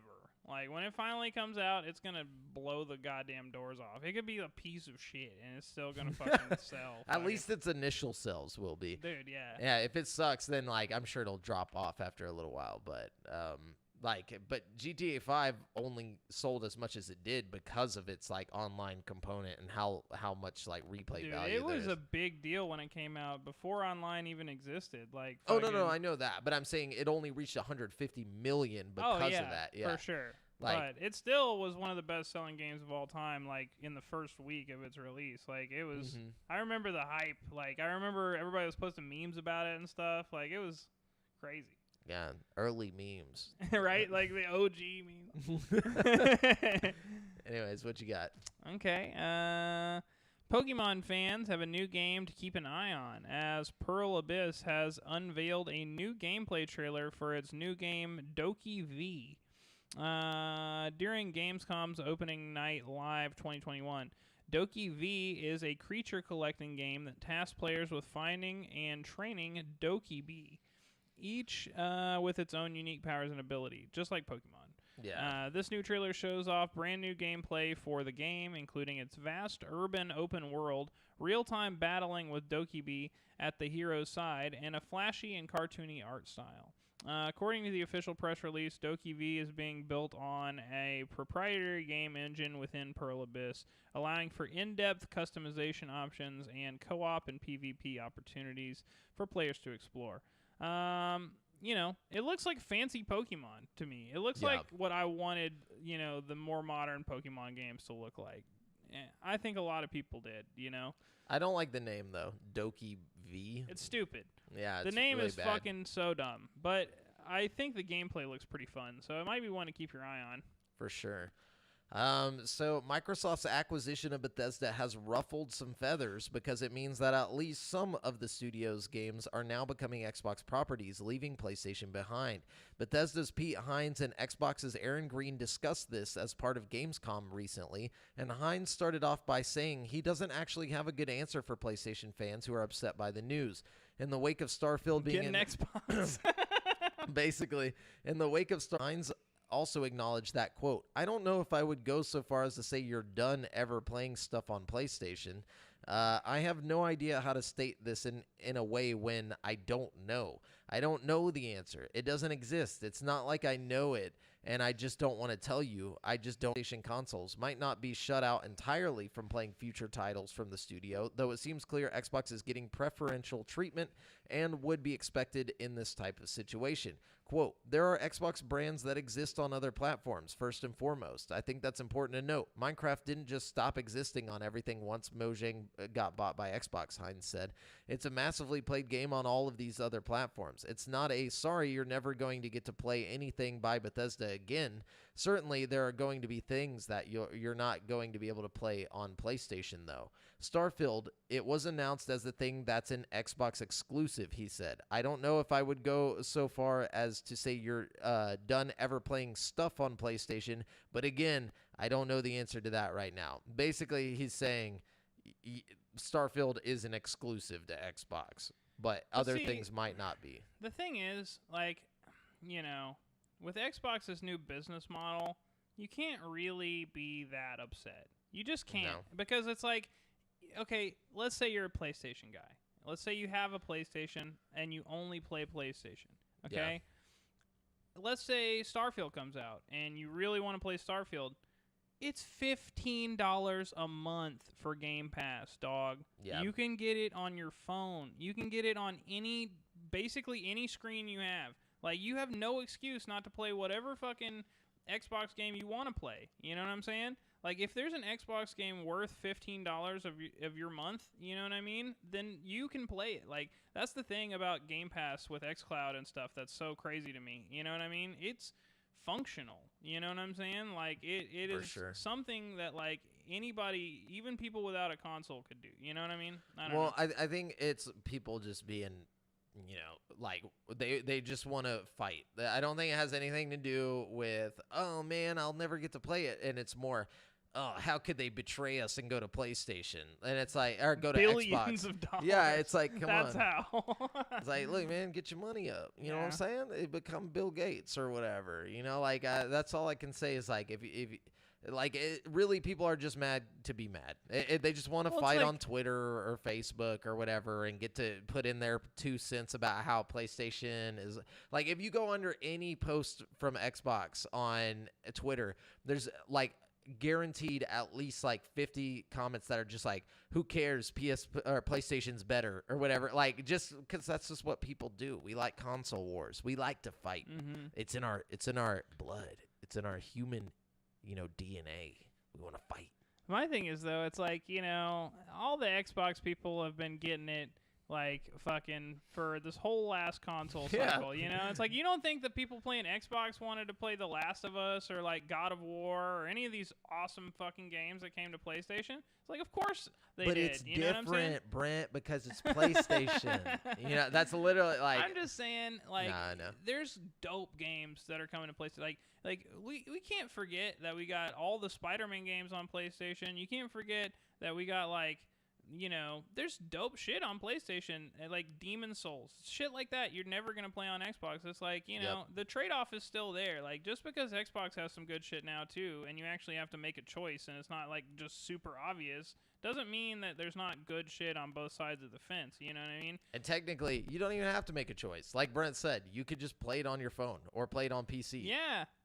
Every Xbox exclusive comes to PC and to Game Pass. So Yeah. it's like, just get over it, dog. Get over it. Anyways, what you got, Brent? All right, let's see. An indie developer is stepping away from making games after claiming that abuse of Steam's refund policy has prevented them from profiting on their latest title. The developer in question, Amica Games, is the solo indie developer behind Find Yourself, Locked Up, and the recently released Summer of 58. Each of their games has positive reviews on Steam, including Summer of 58. However, that hasn't stopped players from refunding the game, which costs just $9 immediately Damn. after playing it. In most cases, that wouldn't be possible, but because Summer of 58 takes just an hour and a half to beat, it's possible for players to request a refund through For Steam. the 2 hours. Yeah, Mhm. like under 2 hours. In a statement on Twitter, the developer thanked people for their support, but announced that, quote, "I'm leaving game development for an indefinite time to collect my thoughts." According to Amica Games, the large number of refunds on Summer of 58 has meant that they, quote, "do not earn anything to create a new game." Amica Games' upcoming title From Day to Day has likewise been delayed indefinitely as well. With the developer saying this game will not see the light of day in the near future. If its refund policy was abused, the episode would highlight a major issue with Steam's handling of refunds. The digital marketplace's policy lets players get their money back after buying a game as long as it's only been played for under 2 hours. Larger titles like Mountain Blade Bannerlord or Halo the Master Chief Collection, this policy makes sense. However, it can be extremely punishing to indie developers who, much like Amica Games' case, make shorter games that can be beaten quickly. The Epic Store has a similar refund policy, which lets users self-refund games if they've played less than 2 hours over the course of 14 days. Yeah, I think it's kind of his fault. He should have made a game that's longer than 2 hours. Like at a minimum, it should take at least 2 hours to complete. You should not have to restrict your artistic vision because of some weird refund policy. Like, I think if your game takes less than 2 hours to beat, you should still be allowed to make that game, Like, Oh, yeah, you for could sure. still have a great game that takes an hour and a half to beat, and you shouldn't be punished financially for making a shorter game. Like, I think if... What should they do then? I think when you submit the game to Steam, you should, like, let them know, like, okay, Steam maybe should ask you, like, how long is the game or something. Yeah. And if it's shorter than 2 hours, maybe just put a big disclaimer, like, no refunds on this product or something on the Steam page. See, You know that what would I'm make saying? sense. Yeah, just put it no refunds, like for Yeah, specific like games. really big on the front of the page, like, or when you click on the Steam store, it'll pop up with like a message like, hey, just so you know, no refunds on this one. You know what I mean? Because it's short. It'll Yeah. let you know that it's short. Because you know what I mean? them PC gamers out there, man, a lot of psychopaths. No, I'm just kidding. Or sociopaths that just don't Yeah. give a shit about this poor developer over here. Oh you yeah, know? dude. Like that's I'll leave you a positive review and then get my fucking money back. Like, hell yeah, dude. I I feel wouldn't bad do for it. that I feel person, bad dude. for him too, especially where he's like, I'm stepping away. He can't even finish the game that he was working Dude, on. that's such a shame. Especially when people actually like your game too. It's not like he made a bad game. You know what I mean? It's like, I don't know. Yeah. It's kind of sad. Yeah, he just got screwed basically. But so a recent teardown video posted by YouTuber Austin Evans on Sony's new model of the PlayStation 5 has revealed how the console has managed to shed 2/3 of a pound. The console's new version reportedly sports a smaller heatsink, which naturally leads to some slightly raised internal temperatures, but apparently that's no reason for concern. The console that Evans breaks down is a PS5 what 1100B, which consumers will see on store shelves as the PS5 digital edition. This new version of the console weighs only 7.85 pounds, whereas the original came in around 8.4 pounds. Evan's video shows that nearly all that weight might have been cut from just the heat sink, basically. In testing, Evans found that the smaller heating solution meant that the console runs a tad bit hotter.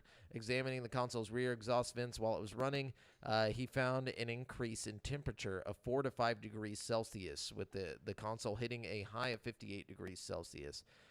Before anyone starts panicking over that increase in temperature, though, there are some important things to note. First and foremost is that we don't know how hot this new edition of the PS5 can potentially run.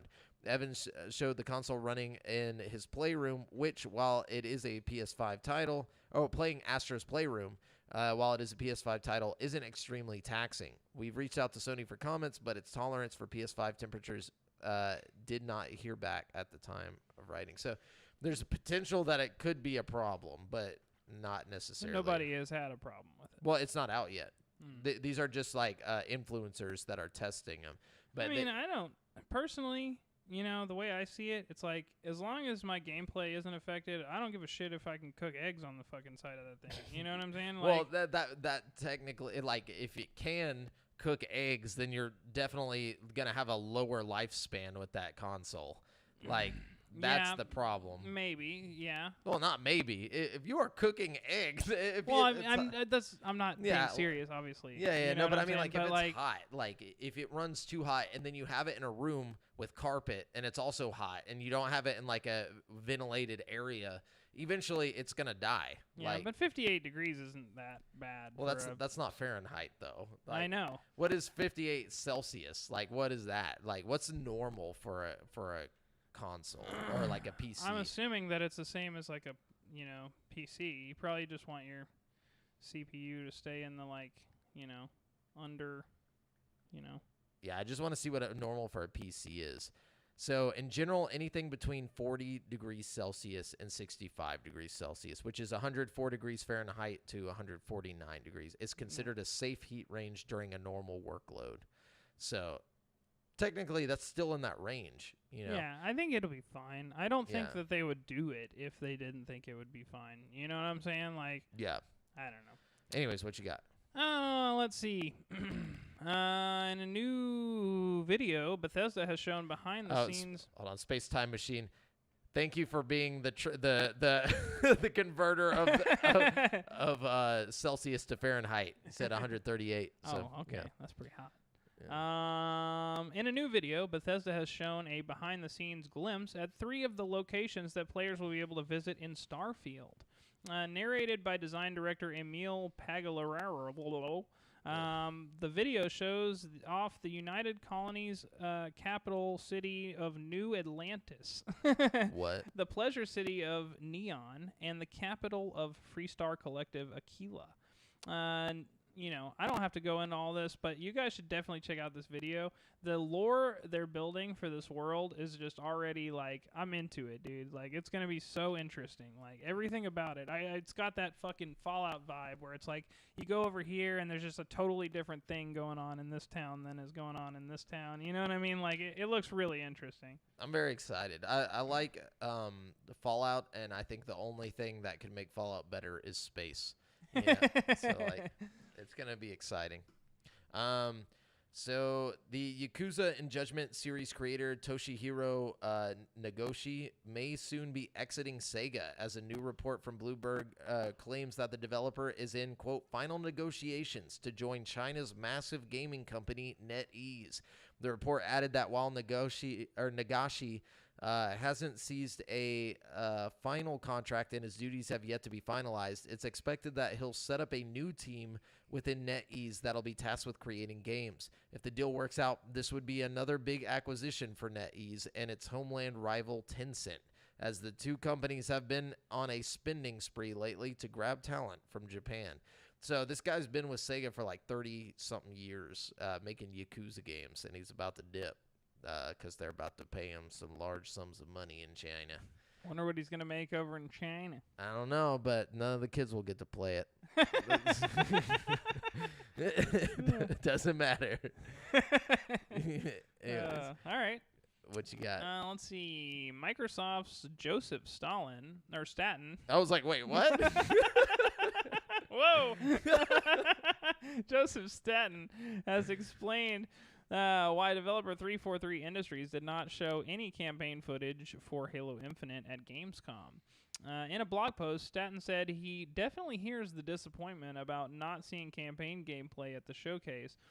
Explaining why campaign was a no-show, Staten said development team is now in, quote, shutdown mode, which means work on the game's main features for launch is finished, and the studio is now fixing the highest priority bugs. This is a big job that takes a lot of time and resources, and creating a new campaign demo or trailer to show off campaign would have slowed things down. Anyways, I don't even want to go through the rest of it. It's a huge article, but he goes on, and he talks about how he played the game through several times, and he's really excited for everybody to play it, and how he likes exploring the open world, and every time he explores, he finds a different thing, and blah, blah, blah, so. Okay. Should be pretty interesting. I don't know. Yeah, could be. So let's see. An indie developer is stepping away from... Oh, wait, never mind. That's the one that we already read. Okay, I'm sorry. Hold on. This one, it's a different type of abuse. Blizzard Blizzard has announced that it will change Overwatch character McCree's name after its namesake, former Blizzard lead level designer Jesse McCree, was ousted from the company amid the Activision Blizzard sexual harassment and discrimination case. Quote, "We built the Overwatch universe around the idea that inclusivity, equity, and hope are the building blocks of a better future." Shut the fuck up. No, you didn't. You made a fucking shooter game that you can make some money off of. Like, where do they get off? where do you get off? Anyways, This is all about hope. yeah, what part of Overwatch is about inclusivity and hope? Yeah, but anyways, Blizzard said in an update posted to Twitter, "They are central to the game and to the Overwatch team as we continue to discuss how we best live up to our values and to demonstrate our commitment to creating a game world that reflects them. We believe it's necessary to change the name of the hero currently known as McCree to something that better represents what Overwatch stands for." Blizzard said that the change will take time to roll out correctly, and the company promised to share additional updates on this as it progresses. So it'll no longer be McCree. I wonder what they're going to name it. It's very McGee, just like they just change a letter. Like, I mean, honestly, like, everyone knows who McCree is. Even if you don't play the game, there's memes, you know? Yeah. You can't just turn around and change it. I get the guy sucks. I get it. And I get that you guys were trying to make the game all about hope and all that stuff. But you already fucked up. It's already too late for that. There's no hope anymore. There's no hope left. Yeah. Like, maybe you should just make his character look really dumb. But hold on. Just so we can talk about the hope. I'm just going to throw this in there with it because it's kind of the same story. Okay. But in an update to its anti-discrimination lawsuit against Activision Blizzard, the California Department of Fair Employment and Housing has accused the video game conglomerate of shredding evidence related to the investigation. Oh, shit. So maybe there is hope. No, I'm just According to Axios, the DFEH said Activision Blizzard has engaged in activity that made it non-compliant with the investigation. The DFEH called out the company's human resource personnel for tearing up documents, which it says violates Activision Blizzard's legal obligations to retain pertinent information. So their HR department is shredding shit. Like, that's how they got McCree in there like, y'all gotta fuck that shit up quick. They're after us. He like burns down the building like as they walk out. Like, this is like ridiculous. It says the department also called attention to the hiring of law firm Wilmer Hale and said requiring employees to speak to the company before going to the DFEH directly interferes with the agency's ability to investigate, prosecute, and remedy workplace discrimination and harassment violations on behalf of employees and contingent or temporary workers. The amended lawsuit also changes its classification of the group that it claims Activision Blizzard discriminated against. Axios noted that the word employees has been replaced with workers to include contract or temporary workers. The company periodically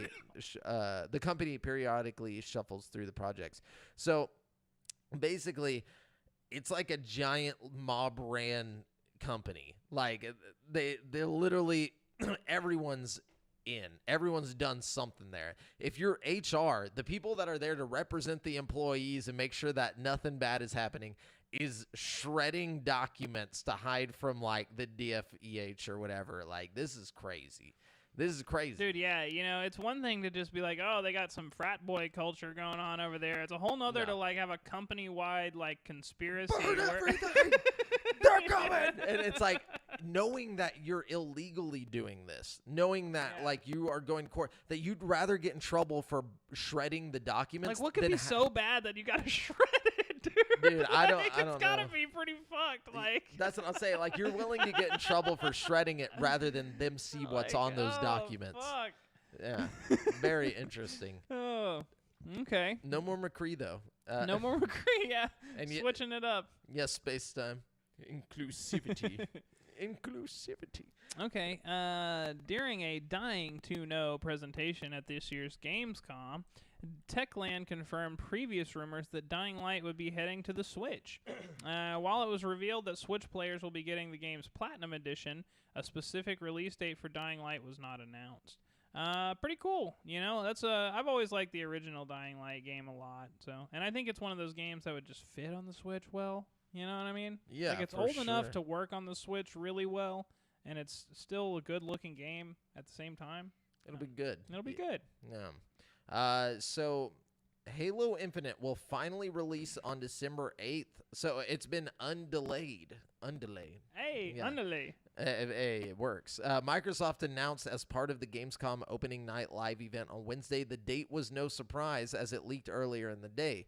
The intro cinematic for Halo Infinite's multiplayer Season 1 was also revealed, along with a special edition Halo Infinite Xbox Series X console and a special edition Xbox Elite controller. Some parts of the Halo community shared their disappointment over a release date in December for being later than they would have wanted. The 20th anniversary of Halo and Xbox is November 15th, but there was never any indication or suggestion that Microsoft would launch Halo Infinite on or close to that day to celebrate the milestone. I thought it was coming 2022. Yeah, me too. I was like, at least we're getting it this year, you fucking greedy assholes. Yeah. Gamers. A release date in December would be the latest ever in the year for a mainline Halo game. But anyways, apparently it's only going to be the multiplayer and the campaign, like the solo campaign. There won't be a co-op right at the drop. That'll come later. That's a shame because I like playing the co-op, but I'm still really excited about playing the solo campaign. Oh, same. What you got, Brent? I'm excited about the multiplayer too. Publisher EA has confirmed that the beloved Skate franchise will debut on PC for the first time with the rebooted Skate 4 currently in development. The official Skate Twitter account posted an 11-second video announcing that Skate is coming to PC. Though short, the video is solid. Some unidentified skateboarder lands a butterfly 360 flip before kick flipping over an old monitor. After landing both tricks, the monitor flicks on to show Skate. So, that's pretty cool. Yeah, They probably saw how well Tony Hawk did on PC. You know what I mean? Yeah, that's the new platform. Everybody wants to be on PC now. Good. I wish they would put UFC 4 on fucking PC. That's like the only reason I even have PlayStation Plus anymore. Yeah, I doubt they're gonna bring something that old to it though. It just came out. Did it? Yeah. Oh, I thought you were talking about 3. There's a 4 now, right? Yeah. Okay. 4 just came out last year. I forgot about it. I forgot that even happened. But anyway, Steve Watts says Saints Row is coming back, but not quite how you remember it. Shitty. Yeah. A rebooted Saints Row was announced at Gamescom opening night live, featuring an entirely new cast of characters in a new setting. The debut trailer showed a high-stakes heist pulled off by a crew of young people building what they call a criminal empire startup. They call that results in a chase around the new southwest city of Santo Yeso, ultimately ending in an appearance from the boss, the player protagonist character in any Saints Row game. The new game's tagline, self-made, suggests that game will revolve around starting your criminal empire from nothing as you take on rival gangs. After the debut CG trailer, the studio showed off a set of quick snippets of gameplay as well. So, and that's... Looks fucking awful. Does it? It's coming 2022. Have you seen the February. trailer for this? I did, but I didn't really understand. It still looks like a Saints Row game. Not like the early Saints Row games. What? It looks like the fucking characters from Saints Row 1 would fucking bully these guys and steal their fucking lunch money, dude. Oh, wait, fucking, yeah. They're not gangsters, dude. The whole point of the original Saints Row games was you're in a gang, you get jumped into the gang. It's like... Yeah, but by the third and fourth one, it wasn't like that. You're the president. The third one got wacky, okay? Yeah. But it was still fun. And I think they ran with that too much. You know what I mean? They just went too far. Yeah. You know? The third one was, playing off of how, because the second game ends, you're, at the top of the world. I think they're thinking, how can we continue the story from the second game? You know what I mean? We got to go further than the top of the world. You know what I mean? So it's I don't know. I couldn't even tell you any of the characters from any of the games. So, I didn't know that people were, attached to these characters. Bro, the original Saints Row crew was a fucking, a cast, dude. I mean, it had the fucking bald dude, or the black guy, the Warriors, you know what I mean? Who was the fucking boss of the Saints, you know what I mean? And it was a whole thing. I don't know. Honestly, though, they went down the wacky route because they tried to be so different from Grand Theft Auto. But there's GTA 6 probably ain't coming for another 5 years. They should probably just go with a Grand Theft Auto style game. Imagine it's too late now. They got fucking Fortnite 2 now. Fucking, it looks like Fortnite. It doesn't look like Saints Row. You know what I mean? It doesn't even look like the wacky Saints Row. It looks like fucking Fortnite now. You know what I mean? Could have been cool though. They could have came out with a lower tier version of Grand Theft Auto that could have held people over till GTA 6 and made bukus. Dude, it's got so many dislikes on YouTube. I saw that. It's crazy. It was very interesting. What you got, Brent? Let's see. Oh, here's an exciting one for me, anyways. The Monster Rancher series is coming up on its 25th anniversary, and to celebrate, Koei Tecmo will be releasing updated versions of the first 2 games in the series in one package. Called Monster Rancher 1-2 DX, the games in this bundle will be mostly the same as the original versions that were first released on PlayStation, but with a few updates to the monster breeding and battling titles. Online features will allow players to take their monsters online and battle around the globe, while various monsters will also be receiving balance changes. Both games have already been re-released in Japan in recent years under their Japanese title Monster Farm. Monster Farm.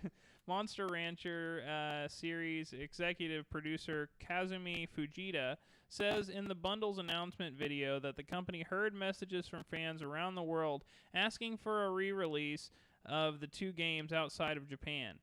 Fujita recounts how he visited the United States around the time of the game's original release to promote the game, as well as the Monster Rancher anime series. It has been a long time, but I want you all to remember how exciting it was to play the original titles and enjoy battling with friends, Fujita said. We are preparing features to allow you to play with players in Japan as well. We are also rebalancing the monsters. This will allow both Japan and the rest of the world to play a new version of Monster Rancher 1 and Monster Rancher 2 together. Yeah, but what are they going to do about the, like, putting the disc in the thing and, like, you get a cool monster and stuff like... That's a good question. Like, how's that going to work? Won't work. That sucks. You know, and, well, it depends on what platform you're playing on. I guess if you had a Xbox or a PlayStation, you could put a disc in it.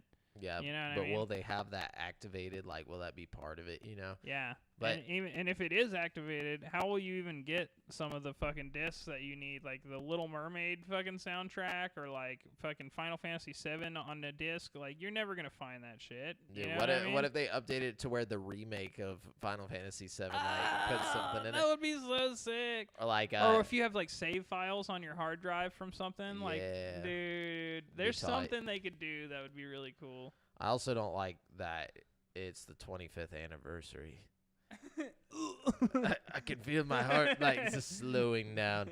No, but confirming rumors, Activision has officially announced that Call of Duty Warzone will get a brand new map later this year, presumably around the time that Call of Duty Vanguard launches this November.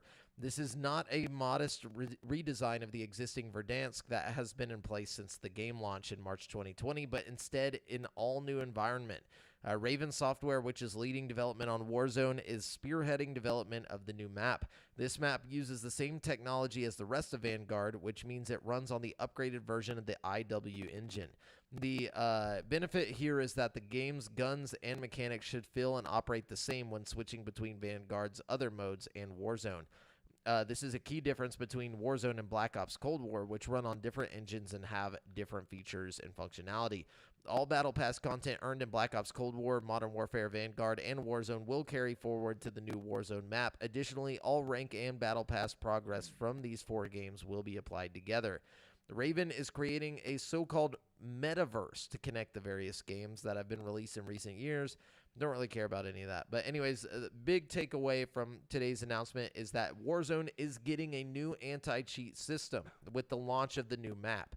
This is a big deal because cheating has been has been an ongoing issue in Warzone, with some big name streamers opting to jump ship to other games because things have gotten so bad. But basically, a new map and a new anti-cheat system have been 2 of the most sought-after changes that players have called for to help make Warzone more fun and enjoyable. So Activision is delivering the goods, it would seem. So this is great news. We are finally getting an official anti-cheat come whenever Vanguard drops, basically. Oh, good. Until then, suck it up. PSAs. Yeah. Until then, we're coming for you. I think that's what the PSA was about. It's kind of like, we're coming. Good. Yeah, better come. You better come all over these cheaters. Yeah. Oh, man. Anyways, I'm out of news so you just take it from there. All right, I'll take it. Streaming giant Netflix is getting into gaming. We knew that. And the company has begun to test its services with a limited rollout in Poland. Subscribers in Poland on Android devices can now play 2 games, Stranger Things 1984 and Stranger Things 3. Wow, so much variety. I know. By launching them from within the Netflix app. Based on the screenshot shared on social media, the Netflix app either takes you to the Google Play Store, where you can install either of the games. So it's not streaming. It just lets you download a game that would cost money for free. Like, okay, I guess, but I don't want your shitty mobile games on Netflix. Like, I'd rather just download it on my phone and play it. All right, but hear this out. Okay? Yeah. Think about it this way. Let's say you got Netflix on your PlayStation or whatever, right? Uh-huh. And they start putting lots of games on there. Okay. And, like, you can either pay for it or you can go on Netflix and click on it and download it for free. You know what I'm saying? Like, you're definitely going to play it on Netflix, you know? Yeah, but I'm just saying these are mobile games. Like, No, I'm just theoretically, Yeah. hypothetically, in the future. yeah, you if know they what I'm do saying? start getting, like, console games, then sure. But if it's just going to be mobile games, like, no, I'm good, bro. Like, I don't need a mobile game on my TV. Yeah. I could do that with my smart TV, you know? Like, just download whatever that, like, chicken crossing the road game is or whatever. But anyways, yeah, what else you got? Okay, Super Monkey Ball's Banana Mania, or Super Monkey Ball Banana Mania's next crossover playable character is Morgana from Persona 5. Morgana will come to the game as post-launch DLC on November 2nd, priced at $5 for all platforms. Yeah, they got a bunch of characters in there. I think it's like Sonic, Tails. They got The Yakuza guy, yeah. And then now that. Persona, yeah. Not, but it's $5 like for these characters. Like I think it's like $5 a character or something, which is redonkulous. I mean, if you played it every day or something, you know. I guess. I mean, it's like cool. Now I have not a monkey in the ball. Like, it's not even a monkey ball anymore. Yeah. Anyways. Okay. Despite initially stalling out on plans to make Ubisoft-branded theme parks years ago, the Assassin's Creed publisher hasn't given up on this. In fact, the Paris-based company this week announced a partnership with Storyland Studios to create a pitch for a, quote, full-scale Ubisoft theme park. No. I think it could be cool. The news comes by way of Theme Park Insider. Storyland Studios boss Ben Thompson said Ubisoft's franchises are, quote, iconic and globally recognizable, making them a good match for a park. The settings within Ubisoft's games are a perfect tapestry for physical world creation, whether historic, real-life, city-based, under the ocean, or on a different planet, Thompson said. Wait, what Ubisoft game is under the ocean? I don't know. Which one is on a different planet? Yeah, I think... I know that you go under the ocean in Assassin's Creed when the Atlantis DLC. Okay, maybe that's what they're talking about. Maybe that's what they're talking about. But I guess like a Far Cry ride could be cool. Yeah. Oh, man, you could... Okay, you're definitely going to have the Far Cry VR game there in one of the rooms. You know what I mean? Yeah. But, yeah, you could do that. But you got to think of, like, what big rides are they going to have? Like, what kind of ride Well, it says that most of the attractions... It says Storyland is coming up with... it says, according to the report, the concepts that Storyland is coming up with for Ubisoft will be... quote, primarily indoor attractions that could be applied to multiple parks around the globe. So I'm thinking like all isolated, VR stuff. Yeah, maybe stuff like that. I don't know. Yeah. Could be fun. Could be fun.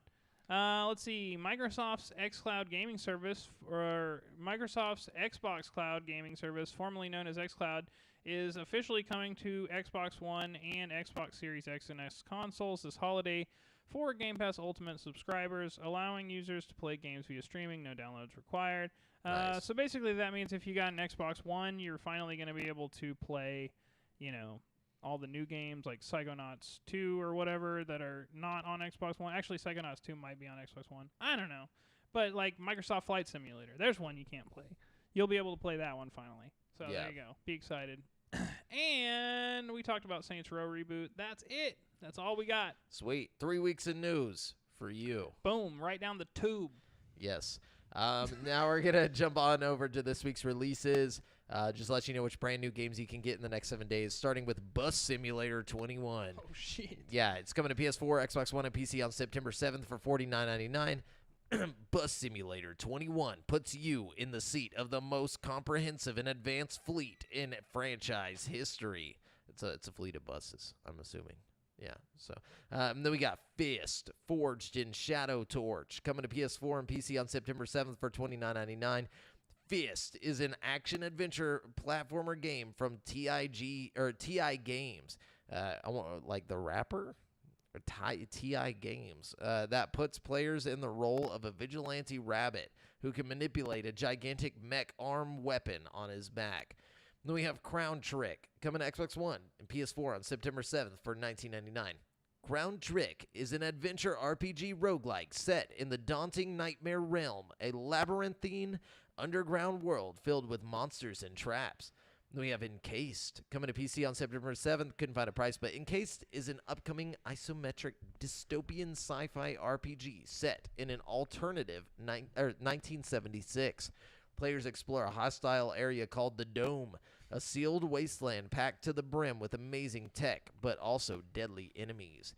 Then we have Sonic Colors Ultimate, which I heard is just a really bad remake. Like, Really? people were saying, like, it's just so buggy and, like, fucked up. Like, Damn, that's a shame. so unfortunate. But it's coming to Switch, Xbox One, PS4, and PC on September 7th for $39.99.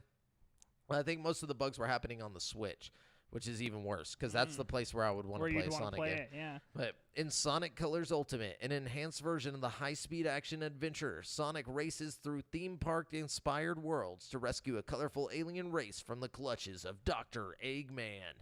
And then we have Struggling, coming to Xbox One and PS4 September 8th for $14.99. Struggling is an inventive co-op game that will test the firmest of friendships. Grab a partner and work together by controlling one arm each. Then, even walking takes a combined effort. Communication is key to keeping your core. Pixel Remaster. I'm really bad with Roman numerals. It's coming to PC and mobile on September 8th. The Pixel Remaster series brings all the magic of the original RPG hits combined with quality of life upgrades while staying faithful to the retro design of these masterpieces. Then we have Boulder Dash Deluxe, coming to Switch, Xbox One, and PC on September 9th for $14.99. Explore the refreshed world of Boulder Dash as the intrepid hero Rockford in Boulder Dash Deluxe. Then we have Toy Soldiers HD, coming to Switch, PS4, Xbox One, and PC on September 9th for $14.99. In this action-packed strategy-based game, players command antique World War II toy soldiers vying for control of the trench-filled battlefields of Europe. This kind of looks like that Army Men game. I was about to say, is this related to that one game back in the day? Like, no, it's not. It's definitely not an Army Men game. That game was tight. It's like, I think it's in that same like vibe. Like, they want to give you that nostalgia for Army Men, like Sarge's Heroes or something. Cool. Then we got Blood Rain, Betrayal, Whoa, Fresh really? Bites. Yeah. They're doing another Blood Rain game? Oh, hold on a second. It's coming it's coming to everything on September 9th. Couldn't find a price. But Blood Rain Betrayal delivers stylish 2D side-scrolling action with a deadly dose of bloodshed. This Fresh Bites version features high-resolution visuals, modern features, and all-new voice acting. Then we have The Artful Escape, coming to Xbox One, Xbox Series S and X, and PC on September 9th for $19.99. The night before his first performance, Francis Vendetti.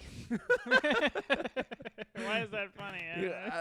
Like, it's got like a vendetta, but Francis Vendetti. it's like an Italian vendetta journey to inspire his stage persona. See, I think it would be more interesting if it was like a Max Payne type game, but it was all Italian. And he says Francis Vendetti. Maxoli Vendetti. Then we got Hindsight 2020, Wrath of the Rakshasa. It's coming to everything on September 9th for $14.99. Hindsight 2020 is a third-person action-adventure game with morality-based decisions. Discover the power of your morality by making your choices, and actions matter. Oh, God. Yeah, okay. And then we got Arborea, coming to PC on September 9th for $19.99 as Yotun Warrior. Explore procedurally generated dungeons. Use a variety of tools to overcome challenges. Obliterate enemies using symbiotic weapons and mutate to become stronger. Thanks, I hate it. Yeah. No, I'm just kidding. We got The Tourist, coming to PS4 and PS5 on September 9th for $19.99. Discover exotic islands and explore ancient monuments in the adventure pack game The Tourist. Go on it. Go on Tour. Make the trip you always wanted and enjoy the tourist life. Wow, that's really depressing. That's like super depressing. Surely there's more to it than that. Nope. And then we got Olympia Soy Ray, coming to Switch on September 9th for $49.99. With her entire clan wiped out years ago, Olympia has been isolated for most of her life. Now she lives as the only person on Tengu Island who can perform the ritual that restores light to a world shrouded in darkness. Then we have Ultra Age coming to Switch and PS4 on September 9th for $29.99. Ultra Age is a high-speed sword swing and action game set in the far future that follows the story of young warrior Age, who embarks on a mission to save humankind from extinction. Then we have Life is Strange True Colors coming to everything but Switch. It's not coming to Switch on September 10th for $59.99. Alex Chen must solve the mystery of her brother's death with her psychic power of empathy. God, these psychic powers just get lamer and lamer as these games go on. The psychic power of empathy. You know, I'm not psychic, but I have empathy. Hey, you might be the psychic dog. This whole time, I was psychic. Like, whoa. In this thrilling mystery game. They have NBA 2K22 next gen and, last gen version coming to, those consoles on September 10th on September 10th, couldn't find a price. But NBA 2K22 puts you on the court of the entire basketball universe. Play now in real NBA and WNBA environments against authentic teams and players. Now, if it's the entire basketball universe, where's the Toon Squad? Yeah, you gotta ask it. You gotta include, Space Jam, and then we got WarioWare Get It Together, which is probably the most hype part of this week's in gaming. I don't know. Life is Strange for me, for sure. Wow, dude, over WarioWare Get It Together. Get it together, bro. It's coming to Switch on September 10th for $49.99. Wario is trying his luck at video games again, but this time he's really getting into it, literally. Help Wario and friends play their way out of a micro world of microgames by taking on over 200 madcap microgames. That's going to be fun. Yeah, it is. That's going to be a fun, living room game while you have friends over, you know what I mean? Especially if it's 200 games that they keep adding to. They won't, but that'd be tight. Yeah. Yeah. Tales of Arise is coming to everything but Switch on September 10th for $59.99. Wield the blazing sword and join a mysterious untouchable girl to fight your oppressors in the fantasy RPG Tales of Arise. Explore the world of Donda. No, I'm just kidding. Where a mix of natural environments. We're a mix of Kanye West. Change in appearance based on the time of day. And then finally, we have Lost in Random coming to everything on September 10th for $29.99. I've seen a lot about this game, actually. Lost in Random? Yeah, I don't know much about it, but I've seen people talking about it enough to where I feel like it's something people should keep their eyes on. You know what I mean? Yeah. So it brings a brand new spin on the fantasy action adventure via a blend of strategy and action. The game explores the notion of chance and possibility and is set within a beautifully dark and vivid world. Yeah, so that's it for this week's releases. We're going to move on to currently playing. Actually, before we do currently playing, I have this month's Games with Gold, which for the Xbox One, you got Warhammer Chaos Bane coming from September. It's here till the 30th. And then we got Mulaka, which is coming September 16th through October 15th. And then for the 360 and 1, we got Zone of the Enders HD Collection, September 1st through the 15th. And then Samurai Showdown 2 from September 16th through the 30th. Okay. Yeah. Yeah. All the big ones. All the big hitters, dude.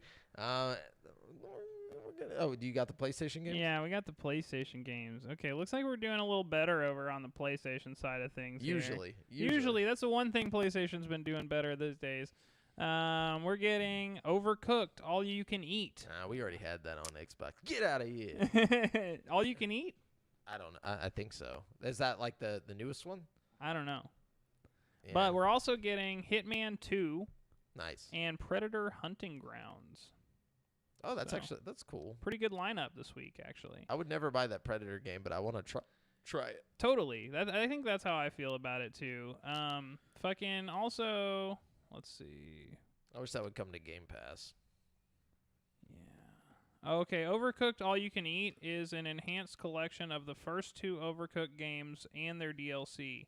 Nice. So you get a lot there. Dang. You know they put the Myst remake on Game Pass. Yeah, I saw that. Yeah, I gotta I try love that. The only reason I haven't played it already is because I played it a little bit in VR recently. I have it on my Oculus, and I feel like if I'm gonna play it one way, Well, in it's gonna VR, be in you VR. can't write down the stuff you got to write down. You know what I'm saying? Yeah, it's very, very hard. Yeah. Very, very hard. What you end up just having to do is like get a walkthrough and like take your headset off every now and then and look at it. You know? Makes sense. So currently playing, Brent? Yeah, currently playing. Okay. Yeah. So I, tried. Okay, so first of all, I was excited about Psychonauts 2. I've been waiting and waiting and waiting for this game. Yes. You know what I'm saying? Finally came out. I played it. I loved it. It was just amazing. Like, I think, a lot of my love for it probably comes from my love for the original Psychonauts game. But, man, it is just the best platformer I've played since Mario Odyssey. You know what I mean? Yeah, absolutely. It's probably like the only platformer since Mario Odyssey. Nah, man, I played like a lot of really... Well, you played VR ones, huh? Yeah. That's what I'm saying. It's better than like Astrobot. It's better than like a lot of like really, really good games. You know what I'm saying? Like they could have been cheap with it. They could have fucking taken the easy way out, but it's like a full big game. It's got fun unlockables. The graphics are really good. Like the little treasure hunts you go on are really good. It's got voice acting from like Jack Black and stuff in it. I mean, it's just all around like just a masterpiece. Like they could have been. You know what I mean? Definitely. Like, definitely could have been. But they have all the same voice actors. It's still got that same like lowbrow humor. Not even lowbrow. It's just like, I don't know. It's just funny. Like you're chortling the whole game. You know what I mean? For no reason other than just like little comments they make and stuff. Like I don't know. It's just really, really funny. It's smart. It's like it deals with like emotions and like empathy and like things like that in a funny way. A lot of games are too serious these days. And like this tackles serious things in a way that's not so serious. Almost Pixar-y. It's kind of a breath of fresh air, honestly, to have a game that doesn't take itself so seriously all the time. You know what I mean? Like, every other game recently has just been, like, super serious. And another thing I like about Psychonauts is a lot of games, like, will put a gay character in or something, and they make it such a big deal. Like, they freak out about it, and everybody's like, oh, there's a gay character, blah, blah, blah. It's like Psychonauts kind of, like, works. They have a gay character in the game, and, like, they just include him like a normal character. They don't mention it. They don't make a big deal out of it. You know what I mean? They make it realistic. They make it realistic. You know what I mean? And it's like, I feel like that's the way to be inclusive and not be, like, fucking weird about it. Yeah, like, make it. Like I don't know. Just put him in the game. You don't have to make a fucking big thing about it. Yeah. I don't know. I really liked Psychonauts 2. But I finished it. I played all the way through it. That was like the first half of my COVID.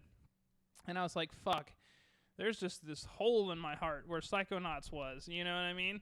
So I started going, because I bought a month of Game Pass, because I'm like, fuck it, there's a lot of great stuff on here now. Like, since the last time I had Game Pass, they put, like, tons of good games on there, So my next thought was, like, I gotta play a little bit of Yakuza, Like a Dragon, and see if I'm into that. And I don't know why, man, but I just could not get into it. Yeah, I couldn't get into it either. I tried so hard, and I just really was not vibing with it at all.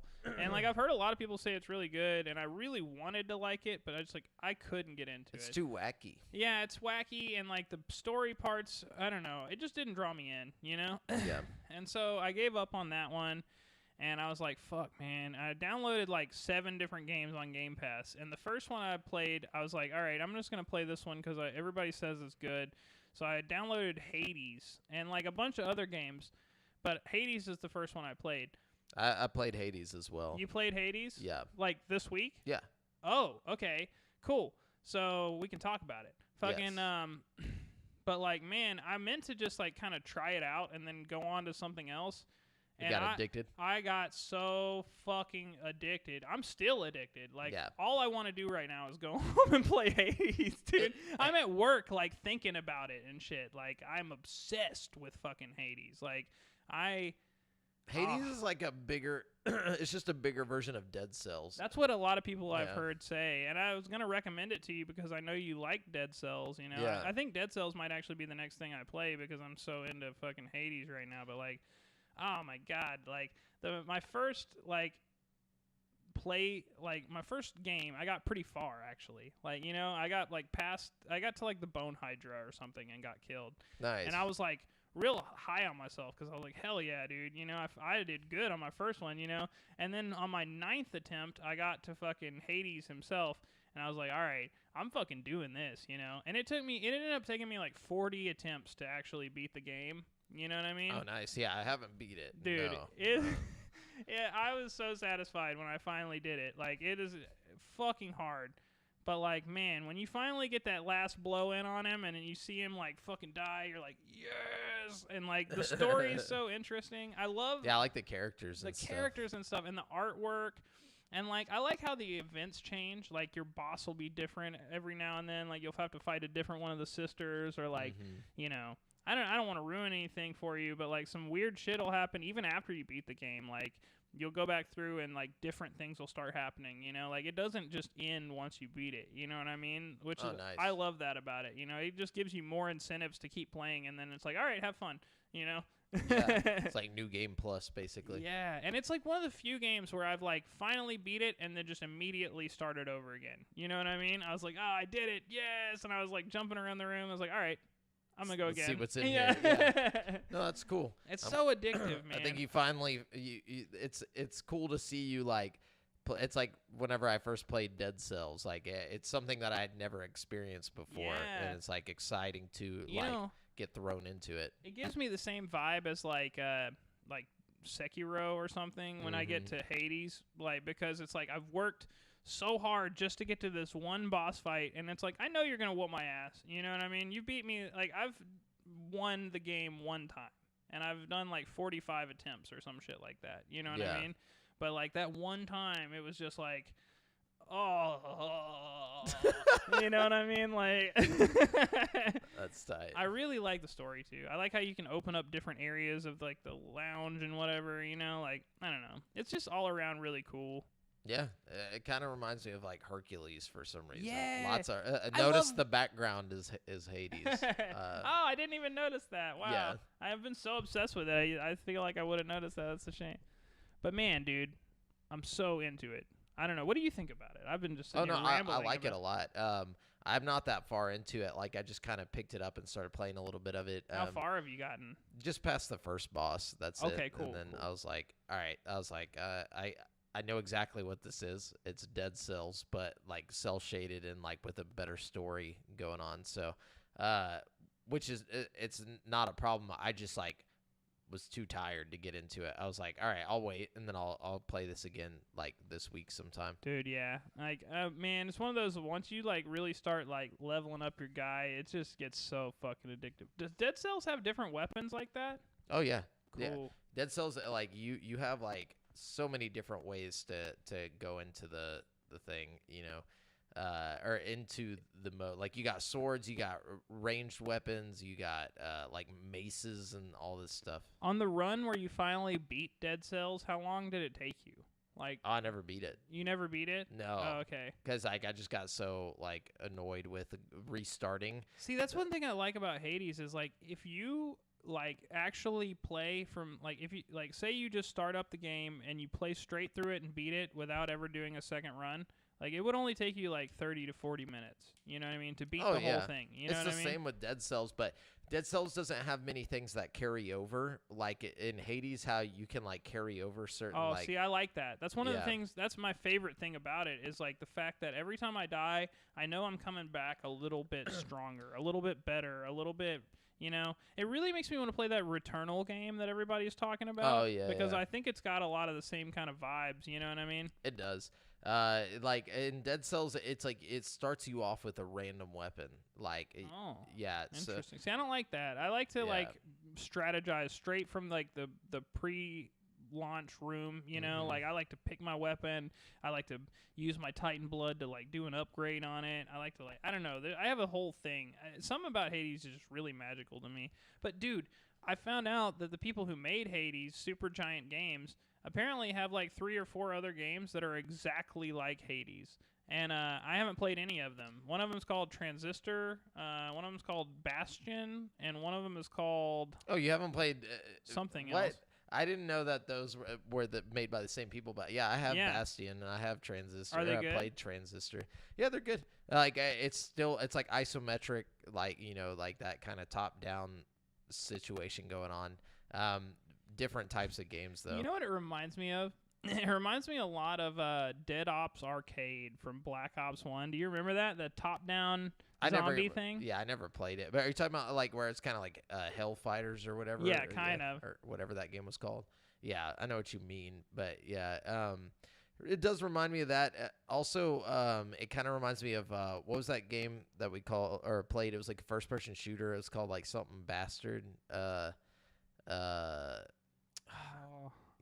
It's like cell shaded, and you go to like different like stations, and like it basically shows you like a map, and you move in. Space Bastards? No, no. What's it called? Void Bastards. Void Bastards. Yeah. I got that for free on the Epic Game Store the other day. Oh, nice, dude. Yeah. It's a good game. It's on Game Pass, I think, but it's very very similar. Just a first person. Yeah, that was a good game for sure. But anyways, yeah. What else do you play? All right. Actually, I think that's pretty much it. I've been so on Hades, like I probably spent like literally a day or two worth of time, like 24 or more hours playing Hades. Like I'm like so into that shit. Oh, nice. That's good though, man. I'm excited that you got into one of those randomly generated like setup games. Yeah, me too. Actually, it's nice to have a change of pace. That's one of the main reasons why I played it, because I was getting kind of bored of like the same over-the-shoulder third-person action game like I usually play, because I kind of go for like a specific kind of game, and it's like what I need to do is just play something completely like different and random, like a different style altogether. I was actually kind of looking for like a card game or something when I found that. I was like, this is probably different enough to do it for me, and sure enough, nice. It was. Yeah, I play it. So Hades, and then I've been playing a little bit of Planet Side 2 with the Discord boys. Oh, cool! I used to play that a lot back in the day. It is. Yeah, I played it back in the day. I didn't play it a lot back in the day, but I played it back in the day. It was janky when I played it back in the day. It's still kind of janky. The people that are playing it in my Discord would be very upset to hear me say that, but I think it's kind of janky. It's still a fun game. It's definitely not a normal shooter. It's like very. I like that it's got vehicles. I guess. I don't know. There's vehicles and whatnot, but you die super quick. Like if you get shot, it's almost like a Star Wars Battlefront type situation. Yeah. But like way bigger, with like you got like 400 people on a map, and then it's just like. It's just ginormous open world, and you're trying to take over these little like octagons on the map. It's interesting. But yeah, played that, and then lots of Warzone as usual. Anyways, so no topic of the show today. We are jumping over to the People's Champ. Oh, the champion of the people. Well, I think we all know who the champ is this week. He was born the champ. He was born the champ. He stays the champ. He does champ things. Yeah. And because of that, Aaron Jones, Alonzy Jonesy, is the champ this week. He says to us, if the rumors about Game Boy and Game Boy Color games hitting the Switch Online become true, what games from those libraries would you like to see? First of all, obviously, Pokemon. Yeah. Obviously. But I know they're not going to do that. Why? So it's just out of curiosity. It's a Nintendo. I like whatever you want them to do, they're going to do the opposite. Okay, so I say this almost in a way of trying not to jinx the situation, that hopefully they will put Pokemon on it, but they're not going to. So I mean, I wouldn't put it past them either, but I don't have a good reason why they shouldn't. You know what I mean? I just don't think they will, Like, it just seems like it would be, like, if you're thinking of, like, okay, let's put our best Game Boy games on there, Pokemon has to be. one of the, you know what I Well, mean? think about their best Super Nintendo games. They haven't done that either. There's no Mario RPG. There's no Chrono Trigger. They don't care. Like, they don't care enough because they know, like, no matter what, they're going to make money. So it's like... Or is it that they don't want to pay Square Enix fucking, you know? I guess. You know? But, you know, it's just a dumb situation. But I think you're right. Pokemon would be in my top, but Pokemon game that I want is like the trading card game. They should put the Pokemon trading card game from the Game Boy. That would be cool. I Yeah. wouldn't be mad about that at all. No. Let's see. What else do they need? Mario Golf, Mario Tennis would be cool. Those would be really cool. Mario Tennis for Game Boy Color is my number one. Like, if they put that on there, dude, oh my gosh. Man, I know there's some other Game Boy games I used to play back in the day. Super Mario Land, Super Mario Land 2, like golden coins or whatever. That's tight. Man, if we could get a Game Boy Advance games, I would want X-Men Mutant Academy. Do you remember that? That's not going to happen, but yeah, that would be tight. Like, they're not going to have a Marvel game on there. I'm just saying. No, I know. Cool. It would be cool. It would be cool. Man, now you got me all hype. I want X-Men Mutant Academy. But Mutant Academy wasn't what it was called. Or no, what was the one where the Game Boy Advance one? Yeah, I don't remember what Shattered Dimensions or something. It was you know what I'm talking about, though, I know. Where you could pick your character and it was like a side-scrolling like beat 'em up. That game was so good, dude. The Game Boy Color was the perfect place for beat 'em ups. Oh man, it really was. Yeah. Spider-Man, dude. Like, it'd be tight to have some Spider-Man for the Game Boy Advance. Man, yeah. That's a good game. Game Boy Advance had a dope Mario Kart game too. Man, Super Circuit or whatever it was called. Are you talking about for the Advance or the Color? Game Boy Advance. No, that was just called Mario Kart Advance. Oh, was it? Yeah. Oh, which one was Super Circuit? That was on DS, huh? Yeah. Well, Super Circuit, I think, was the Super Nintendo. Was it? I thought that was just called Mario Kart. I don't know. Maybe you're right. Maybe it was on Wii. Yeah, I think it was on Wii because you put your controller in the little wheel. I don't know. No, that was just called Mario Kart Wii. Because he'd be like, Mario Kart Wii. Hold up. I gotta know now because it's going to bother me if I don't find out what platform Super Circuit was on. Yeah, figure that out. Okay. But yeah, I think if there was any other Game Boy or Game Boy Color It was Game Boy Advance. Was it Advanced? Yeah. Okay. I thought it was just called Advanced. Oh, maybe I'm thinking of Mario Party Advanced. Oh, That's what it's called. Dude. That'd be tight. Yeah. Oh. Man, there's some good games. Fucking, what was that? The Mortal Kombat game, Deadly Alliance on Game Boy Advance was really good. Yeah, and we need Legend of Zelda, Oracle of Seasons and Ages. Oh, my God, dude. If they put those on there, Oracle of Seasons, Ages, and Link to the Past were all really good fucking Game Boy games. Definitely. But yeah, so those are some of our picks. What about you, Alonesy Jonesy? Let us know what you would put on there, because I know we're missing some great ones. Yeah. I just can't think of that many right now for some reason. Okay, we've also got Brian Moctezuma here. He's you're in hot water with Brian, Jamel. What did I do? He said, "Why you take my Sonic video down?" What Sonic video? Yeah, that's what I was saying. I didn't know there was a Sonic video. Maybe Devin took it down. Maybe Devin was just like, no. Yeah, Devin hates Sonic, so sorry, Brian. That's our answer. I'm genuinely curious about, like, it must have just been Facebook that took it down. Yeah, it might have just been some kind of weird thing, because we don't be taking y'all's shit down. No, we never. We love y'all. Unless it's like dicks. Yeah, well, even then we'll leave it. As long as it's not racist or like against like a certain type of person or anything, like, we're keeping your videos, you know. Even if there's dicks. Yeah, there better be dicks. No, I'm just kidding. Sonic, the dick video. No, but we got any more questions or no? No, that's it. Okay. Yeah, we're just coming back. We're coming back. Yeah. Sorry we've been gone for 2 weeks, but shit's been happening. COVID's been bad.